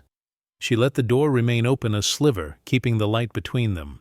"I already told the police everything I know," she said. "If you want the truth, you'll have to take it from the officers who interviewed me. I do not want to be part of a paper's entertainment." Her tone held no threat, only a firmness that had been honed by years of learned boundaries. Martin tilted his head, as if comparing her words with a speck in a ledger. "You were working at the Hale household until today, weren't you?" He persisted. "Some are curious why someone would be dismissed and then seen helping the family's son within hours." He deliberately used the word dismissed like a knife. The mention of dismissal was a prickle she could not ignore. The old pain lifted like a bruise being touched. "I was let go," she said, "for reasons I do not agree with." She closed her mouth on the rest. The man before her had already created the slant he wanted. The dismissed maid turned sudden heroine or villain, depending on the pen. Martin's eyes narrowed slightly, the professional hunger becoming a thing more plain. "You know, Miss Johnson, stories change when money is involved. When big names get tangled, clever people try to spin narratives that help their interests." He stepped a careful pace closer. "A misplaced bracelet, a misinterpreted photograph, it happens. For our readers, context is everything." The implication was clear. Somebody, somewhere could profit if the story of a simple act of kindness became a scandal. A rival could plant a rumor. An enemy could pressure a staffer to change a testimony. Amara felt the air go thin. She closed the door without slamming it, and drew the chain across. The two pieces of safety clicked like a padlock. The gesture was small but deliberate. She could hear Martin's voice outside continuing, polished and patient, but it was now muted by the door's wood and the chain's little resistance. The room breathed again. Mrs. Johnson stirred, sensing the tension like a moth the breath of a lantern. "Who was that?" she asked. "Just someone from the paper," Amara answered, her voice steady but low. She placed the needle down and walked to her mother's side, gathering the thin hand in her own. He wanted a story.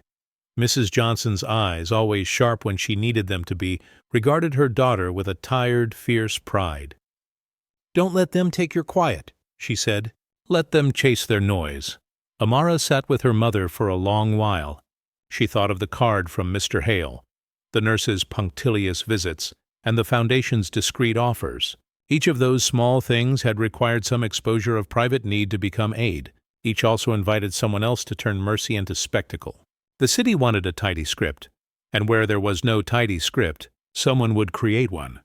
That evening, as dusk gathered and the lamps leaked light through curtains, another knock came, not the quick, practiced rap of a reporter, but the formal cadence of a uniformed messenger. Amara opened the door to find an officer bearing a thin envelope and a face that suggested urgency with courtesy.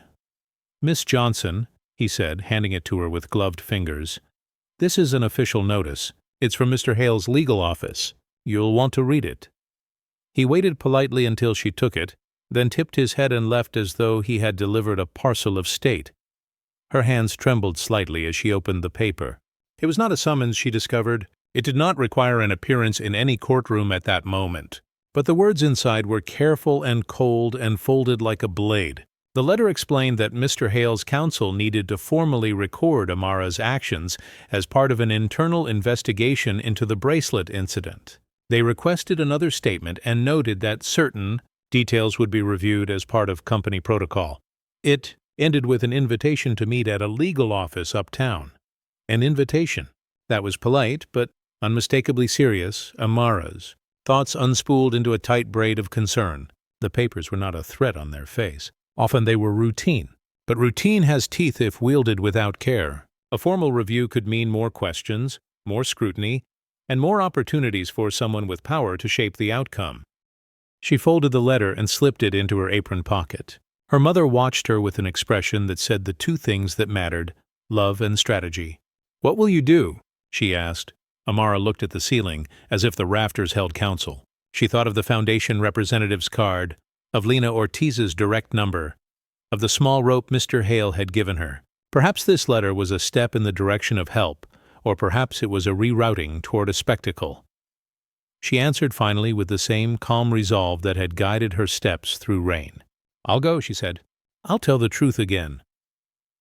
She felt the words like a small anthem, the kind you sing to steady your feet. Her mother squeezed her hand. "Then speak the truth as you always do. They can make noise, child. You hold the quiet." That night the house closed its shutters against the world that makes myth of mercy. The card from Mr. Hale rested beneath the jar of buttons, a small anchor in a sea of blurred headlines. Amara knelt to place the letter in a drawer alongside Bill's and the nurse's receipt, and for the first time she felt the shape of the story change. The kindness would not only be measured by the healing it brought, but by the stubbornness with which she insisted the truth remain whole. The knock had brought a twist. How the story would unfold now depended less on fortune and more on the exacting courage of a girl who would not be written into someone else's tidy paragraph. The little envelope that had once fit so unobtrusively beneath a jar of buttons had begun to change the rhythm of the household. Its paper, bent from use, held not only a number but intent. It hummed in the pocket of skirts and in the soft pocket of Amara's small hand like a kept prayer. The nurse's visits came with measured steps. The medicine schedule unspooled like a rope steadying the day, and Lena from the foundation arrived and left as if she were the quiet architect of rescue organizing, writing, promising without spectacle. All of it happened in the ordinary geometry of chores: a pot on the stove, a blanket folded, the kettle's sigh, yet a paper summons had a way of turning private mercy into procedural theater. The legal letter, polite, punctilious, had bitten the afternoon air and left a taste of worry. It suggested scrutiny. It suggested that kindness might be managed into a ledger, where the powerful could absolve themselves with signatures. Amara had not wished for more attention, but she had also not wished illness upon herself or her mother. The line between dignity and dependence is fine, and she stood as she always had, trying to make the balance hold. So when Richard Hale returned that afternoon, stepping again across the threshold of a small house that had once been invisible to him, the air seemed to rearrange itself. He carried no ceremonial check, no brass band of apologies, only a quiet that had been earned by nights awake and an attention that refused the safety of distance. He removed his hat and placed it on a chair, looking less like a man of pedigree and more like someone attempting to unlearn a lifetime's reflexes. "Miss Johnson," he said, and the name in his mouth sounded more patient than it had at first. The syllables were not the clipped currency of a boss addressing staff, but the slower, humbler roll of someone wishing to be listened to. She stepped back from the door, the gesture an invitation that was at once practical and hospitable. "Mr. Hale," she replied. Not effusive gratitude kept its place in her chest rather than on her lips. She guided him into the narrow room where the lamp burned low, and where the measured warmth of ordinary life surrendered no grandiosity. He moved slowly, looking at the small details as if tracing the architecture of someone else's daily courage. A chipped mug on the table, a hymn book stacked beside the medicine, the folded blanket that had once been a statement of thrift and now read like a map to survival. When his eyes found Mrs. Johnson, who sat propped in the small cot, his face made a human fold that wealth could not iron flat. "Mrs. Johnson," he said, as one speaks to a person they wish to honor, "I am Richard Hale. He stopped briefly, as if the words needed recalibration from corporate apology into private contrition. "I came to offer something real, not a statement in the papers, not a ceremony, something that may actually make your burdens lighter." The woman's mouth tilted in a tired smile. "You already did by bringing my boy home," she said. Her voice had a thread of humor that age gives when compassion has been bought and sold so much in life that what matters is simple truth. He swallowed. And then, with the steadiness of someone choosing to act rather than merely say, he produced a letter. Not a fanfare, just paper, neat, careful ink. Amara felt the letter's weight in the air, as if it had a gravity of its own. He read it aloud because sometimes promises sound firmer when spoken. "Ms. Amara Johnson, for the care you showed to our son, and for the distress you should not have endured, I have arranged immediate and ongoing medical care for Mrs. Johnson. Additionally, the Hale Foundation will provide a scholarship enabling Amara to complete her education, with an option for a paid apprenticeship within our community outreach program. All arrangements will remain private unless Ms. Johnson requests otherwise.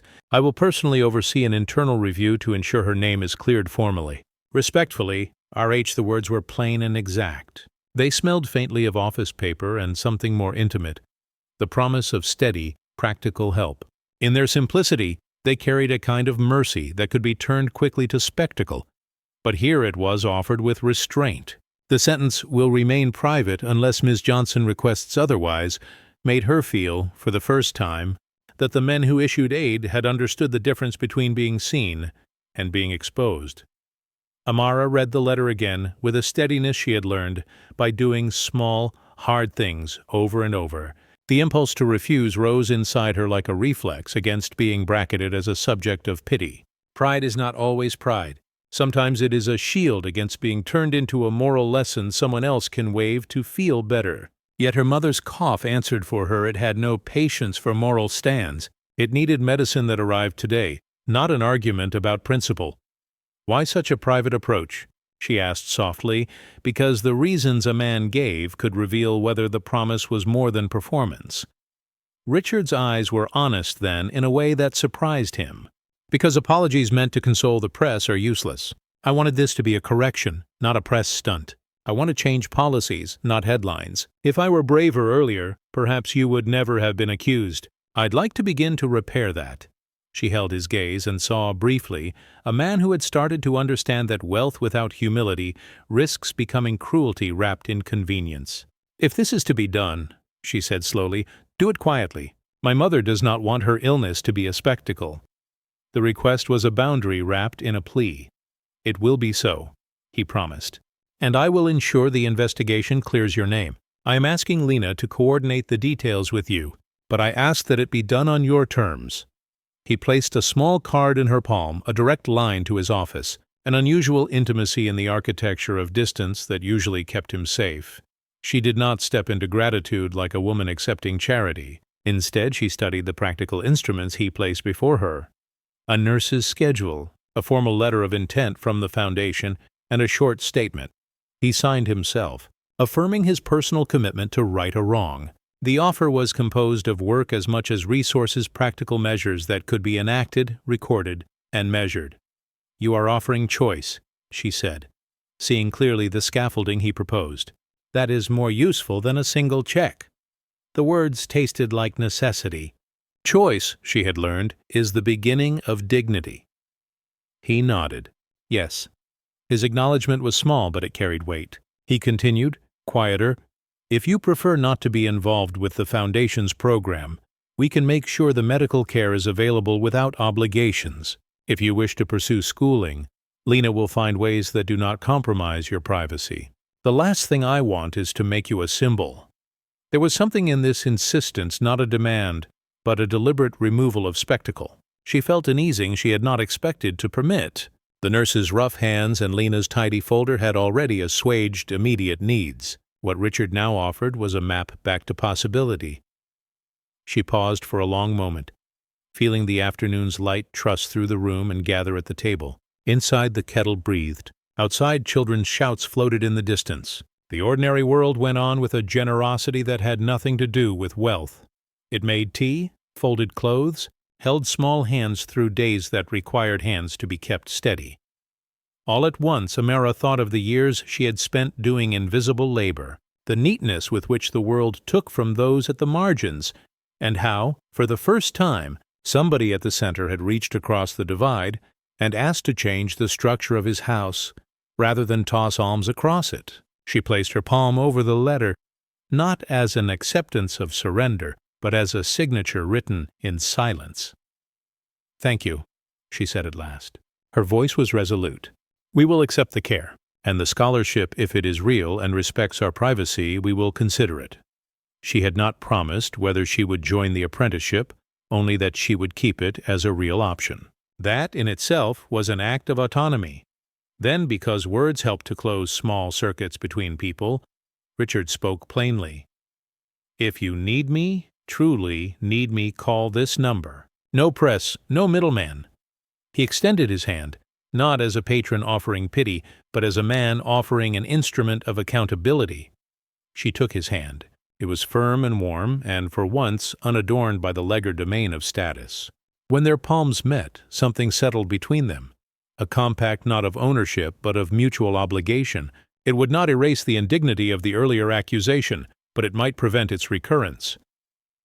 When he left, he walked out with his shoulders measured and less tight than before. The promise took root not in the air, but in the slow acts that would follow. Nurses making rounds on schedule, a foundation coordinator calling to arrange options, legal notes that would ensure the record matched the truth. These were small, steady things, not headlines, but the practical architecture of a life authoring itself anew.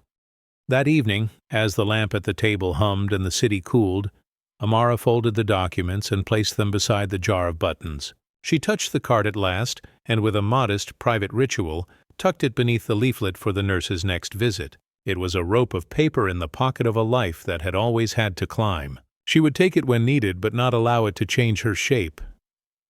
She sat for a long time, watching the slow dark move across the window pane, and felt something settle, like a breath finally taken in after a long run. The offer had been made not as a spectacle but as a tool. It promised to alter the architecture of the small room, better medicine, a future that might include schooling, a small ladder that might carry her and her mother up from the constant arithmetic of survival. Outside, the city hummed with stories that would prefer their endings neat. Inside, under a lamp, a woman and her mother held a new sort of quiet. One stitched from a stranger's contrition turned practical, and from a daughter's persistent insistence on dignity. The world would keep wanting tidy lines, but here, for this night, the quiet work of changing a life had begun. The morning after Richard Hale's visit dawned with the kind of thin, silvery light that makes even tired curtains look forgiving. Amara rose quietly so as not to wake her mother, and brewed tea with the care of someone who has learned that simple rituals are small bulwarks against the chaos of larger worlds. The papers from the night before still lay on the table, their edges slightly curled from the heat of the lamp. She reread them once, not because she doubted them, but because paper, unlike promise, stays still while one gathers courage. The letter from the legal office requesting another statement still troubled her. The words had been correct, professional, courteous, and therefore a little cruel. Bureaucracy has a tone that can make mercy sound like litigation. She would go. Of course, truth does not hide. She had told her mother, but the idea of entering that marble office again made her hands tighten around the teacup. By 10 o'clock she was walking uptown, the city around her dressed in its weekday costume. Engines coughing, vendors calling, the unending scurry of people who did not look each other in the eye. The Hale Foundation building rose from the street like something carved to remind pedestrians that money, when stacked high enough, becomes architecture. Its marble lobby shone with a sheen that made everyone instinctively lower their voices. A receptionist greeted her kindly, her badge polished to mirror brightness. "Miss Johnson, Mr. Hale is expecting you. Conference room B, second floor." The hallways were too quiet. Every sound seemed magnified, the squeak of her shoe, the click of an elevator button. In the meeting room, a long table stretched beneath an expanse of glass. Waiting there were two people. Lena Ortiz from the foundation, and a man she recognized only faintly. Mr. Thompson, Hale's chief legal advisor. He rose when she entered, extending a hand whose grip was perfunctory, as though good manners were a form he could file. "Miss Johnson," he said, "thank you for coming. We just need to review a few points so the record is complete." Lena gave her a reassuring nod. "Nothing adversarial," she murmured. "Just clarification." The words were calm, but the air carried tension, the kind that hangs above polished furniture. Thompson pressed a button on a recorder. "State your name for the record, please." She complied. The questions began simply. Times, dates, the boy's condition when found. Then they turned. "Miss Johnson," Thompson said, adjusting his glasses, "can you account for how the bracelet belonging to Mrs. Hale ended up near the servants' entrance? Security footage shows you passed that corridor shortly before the item went missing. It was the same implication that had cost her a job weeks before, and hearing it again felt like tasting old iron. She steadied herself. "I passed the corridor on my way to fetch towels for Mrs. Hale. I never saw a bracelet," Lena intervened softly. "We verified the timing. The footage has gaps. It's possible the item was dropped later." Thompson ignored her. "Do you know anyone else who might have been in that area?" "No," Amara said. "But I know this. When your security questioned me, they did not ask, they accused. I was told to leave before I could finish explaining." Lena's eyes lifted. "Mr. Thompson, I think that's sufficient." But the lawyer pressed another button on his tablet, and a still frame flickered onto the wall monitor. The image was grainy, the timestamp incomplete. It showed a figure in uniform near the servants' hallway, half turned from the camera. The bracelet's shine glimmered faintly in one corner of the frame. "This is you, correct?" he asked. "It is me," she said evenly. "And if you watch the next frame, I already have," he cut in. "The bracelet is gone," Amara inhaled slowly. "Then someone else took it after I left." Lena leaned forward, tapping a key. The next segment rolled 30 seconds later. A new shadow appeared on the footage. Shorter, wearing heels, moving quickly. The camera caught a glint in that person's hand. Thompson froze. The figure was unmistakably not Amara. "That," Lena said, "is Mrs. Hale's personal assistant, recorded 7 minutes after Amara." The silence that followed was the silence of something collapsing. Thompson's composure faltered. He shut off the screen. "I see," he murmured. "We'll amend the report." Lena's voice was gentle but edged. "Amara deserves an official letter clearing her name, signed today. And the assistant, well, we know where to find her." Thompson nodded stiffly, shame buried under legal phrasing. "Of course." Amara sat very still. Vindication did not arrive with trumpets. It came quietly, like light under a door. Relief mingled with anger for all the nights she and her mother had lived with the weight of an accusation that was never theirs. She exhaled a breath she hadn't realized she'd been holding. When Richard Hale entered a moment later, the scene already told its story. He read it on the faces in the room. Guilt, relief, exhaustion. "You've found the truth," he said softly. Lena nodded. "The footage exonerates Miss Johnson completely." Richard turned to Amara. "I'm sorry it took technology to prove what decency should have assumed." She met his gaze. "Sometimes people only see what the lens allows," she said.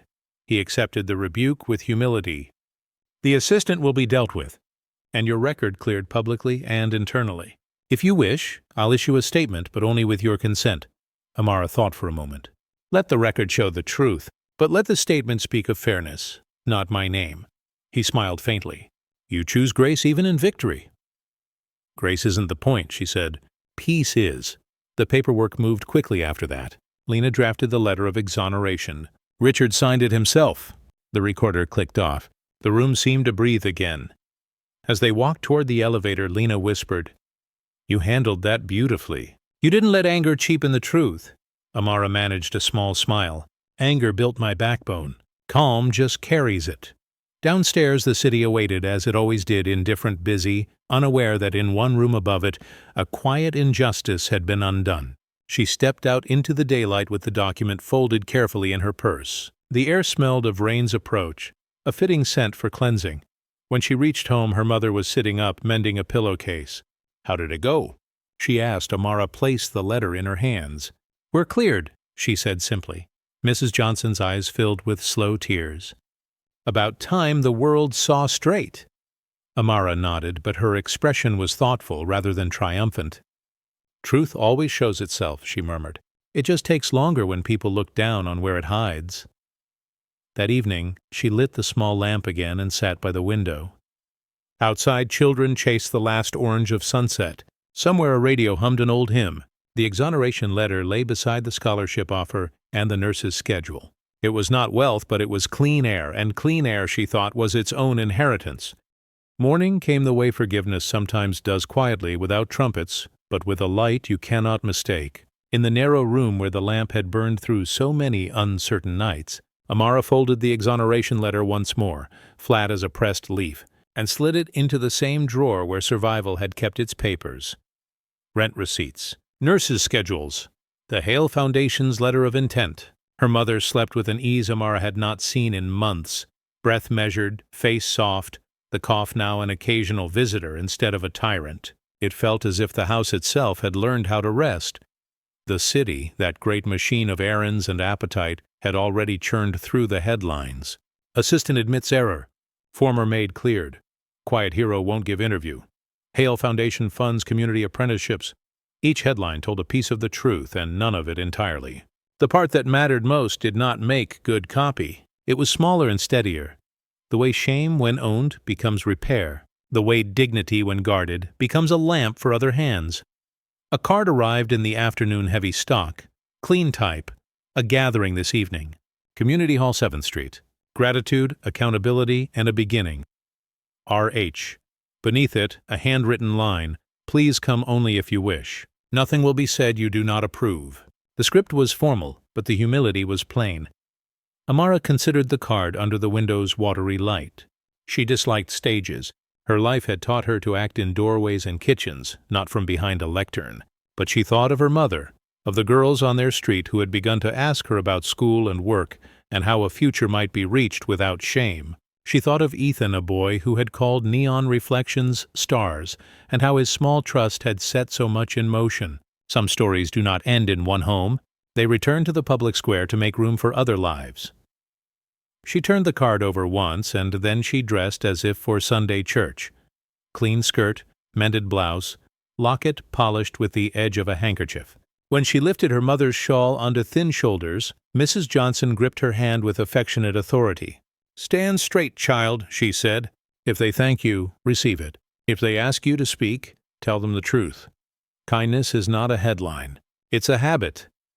The community hall on 7th Street was a long, generous room with scuffed floors, battered chairs, and the kind of acoustics that made every voice sound braver.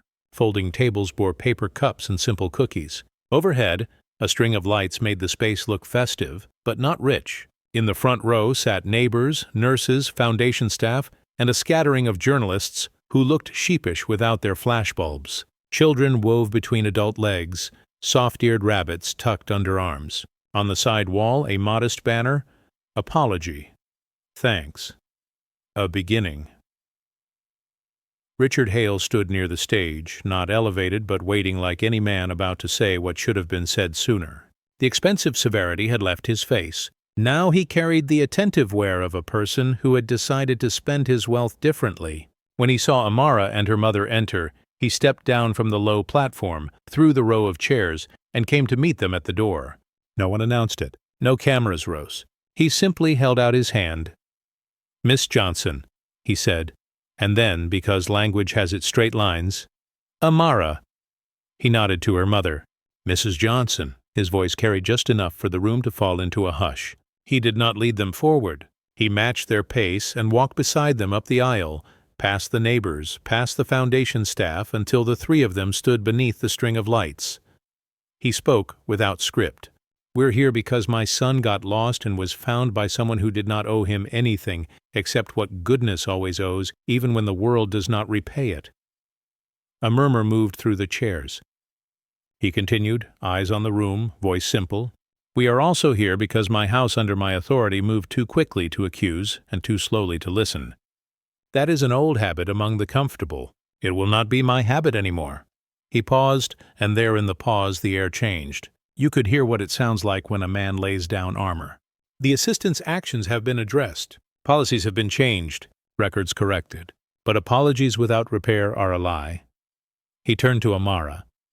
So, tonight I begin with thanks and I continue with a promise. He gestured to Lena Ortiz, who stepped forward with a folder that looked ordinary and contained, in its thinness, provisions that had the weight of cities. The foundation is establishing a program named by our staff, not by me, he said. It will fund medical care, education, and paid apprenticeships for young people in this district who have been held down by the arithmetic of need. The first scholarship has already been offered to Amara, which she will accept or refuse as she wishes, and the first full medical grant is in her mother's name. Applause rose, warm but tentative, as if gratitude kept glancing at pride for permission. The sound carried into the eaves and settled there like a flock. Richard lifted a hand for quiet. One more thing, he said. I would like to ask Amara if she will allow us to name the apprenticeship track for domestic worker dignity after her. A beat. Not because she needs her name on a wall, but because we do. A thin laugh traveled through the room, gentle, appreciative. He looked to her for consent, not assumption. Amara kept her posture straight. She had not asked for this, any of it. Her life had been a private practice of courage. Small, daily acts performed where the light barely reached. She thought of girls who would see their work acknowledged not as invisible labor, but as care worthy of respect. She thought of the practical good a name could do if it were a door handle rather than a spotlight. If it helps others stand straighter at work, she said evenly. Then let my name open doors. But I have a condition. Richard did not flinch. Name it. That the program begin not with speeches, but with contracts that pay living wages, with grievance procedures that are safe, and with schedules that remember people are caring for families at home. Dignity on paper, yes, but dignity in practice first. The applause this time was not polite. It was wholehearted, the kind that lifts a body. Mrs. Johnson's eyes shone. You could almost hear the word amen not spoken, but implied. Richard nodded. Agreed, he said. He looked out over the crowd. You have my word. The foundation will publish those standards, and we will hold ourselves to them. A small boy with damp curls wriggled free of a woman's grasp in the second row and darted forward, rabbit under one arm. Miss Amara, he cried, voice bright and bright. Ethan. He skidded to a stop, looked up at her, and then did what the young do best. He made truth simple. He hugged her leg. The crowd exhaled something like relief. Laughter mingled with tears, the way rain sometimes mingles with sunlight. Amara bent, gathered the boy in her arms, and whispered, You found your stars, little one? He nodded vigorously and pointed at the string of bulbs above them. They came in sight, he said. She smiled into his hair, then looked up at Richard. Whatever remained to be healed between their two worlds would not happen tonight, but the work had begun. A reporter raised a hand, hesitant, chastened. Miss Johnson, he called, voice careful. Do you have a statement for the record? She considered. She did not owe the world a speech. Still, some words can serve more than the speaker. She stepped to the lectern, touched it as if it were a threshold, and spoke for the first time to the room. I won't speak long, she said. You already know the headline. A poor black girl helped a lost boy. Hours later, his billionaire dad knocked on her door. The part you don't know is smaller and more important. Kindness is not a miracle. It is a habit you practice when no one is clapping. I want the habit to spread across houses with marble floors and houses like mine with peeling paint. I want the habit to pay people fairly for quiet work. I want the habit to be brave enough to admit when it is wrong. She glanced at Richard, not accusing, but anchoring. Tonight I accept gratitude. Tomorrow I expect follow-through. No one cheered at first. They stood in a quiet that felt like reverence, then rose as one applause rolling like weather. Neighbors cried. Nurses dabbed eyes. Even the reporters forgot how to hold their chins. Richard's gaze lowered, not in submission, but in respect. The rest of the evening unfolded like a parish supper. People signed volunteer sheets. A paralegal explained grievance forms. A nurse scheduled checkups for 3 elders in the back row. Lena paired 2 teenagers with internship coordinators. It was not glamorous. That was its virtue. When the music came, it was a simple hymn played on a slightly out-of-tune upright, and it sounded perfect in the hall. Later, when the chairs had been folded and the banner taken down, Amara and her mother stepped out beneath a sky that had rinsed itself clean. The street shone with a thin sheen. The city's breath felt kinder. Richard walked them to the curb. The car door remained closed. He did not offer a ride as if to impose. Instead, he held his hat and said, "Thank you for the condition you named. It will keep us honest." "Keep yourself honest," she answered. "Then others will follow," he smiled. "If ever you need anything—" She raised the card slightly from her pocket. "I know where to find you." Then, "Because gratitude must speak or it sours," she added. "And if ever you forget why you started this, remember a boy who saw lamplight as stars." He tipped his hat, and for once the gesture did not feel like a relic. It felt like agreement. They turned toward home. Mother and daughter walked shoulder to shoulder along a street that had seen them humbled and now saw them whole. At their door, Amara paused to look back. Through the hall windows of the community center, she could see the last of the volunteers stacking chairs and the humble work of change continuing after applause. She thought of the girls in her building, of the maid in another house, of the assistant who had been asked to make a different kind of apology in a different room, reparative, not merely performative.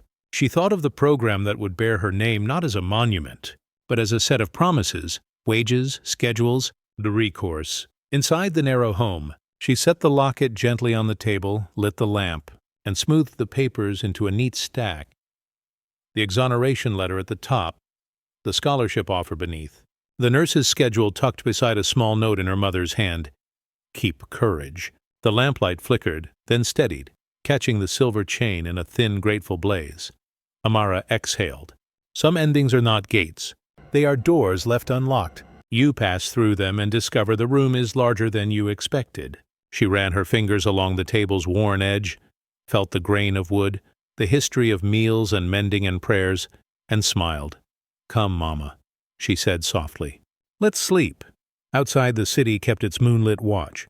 Somewhere a child laughed. Somewhere a kettle sang. On a modest street, under an honest light, a poor black girl who had helped a lost boy closed her eyes, knowing that tomorrow would not be easy, but it would be different, and different at last was the beginning of enough. And so what began as a moment of mercy between strangers became a map for change. A poor black girl helped a lost boy, and hours later, his billionaire father knocked on her door. But the story did not end with that knock. It began there. From apology grew reform. From accusation grew respect. And from one girl's quiet courage grew a habit of kindness that would outlive headlines. May we all, when faced with our own lost children and our own closed doors, remember to knock and to answer with humility.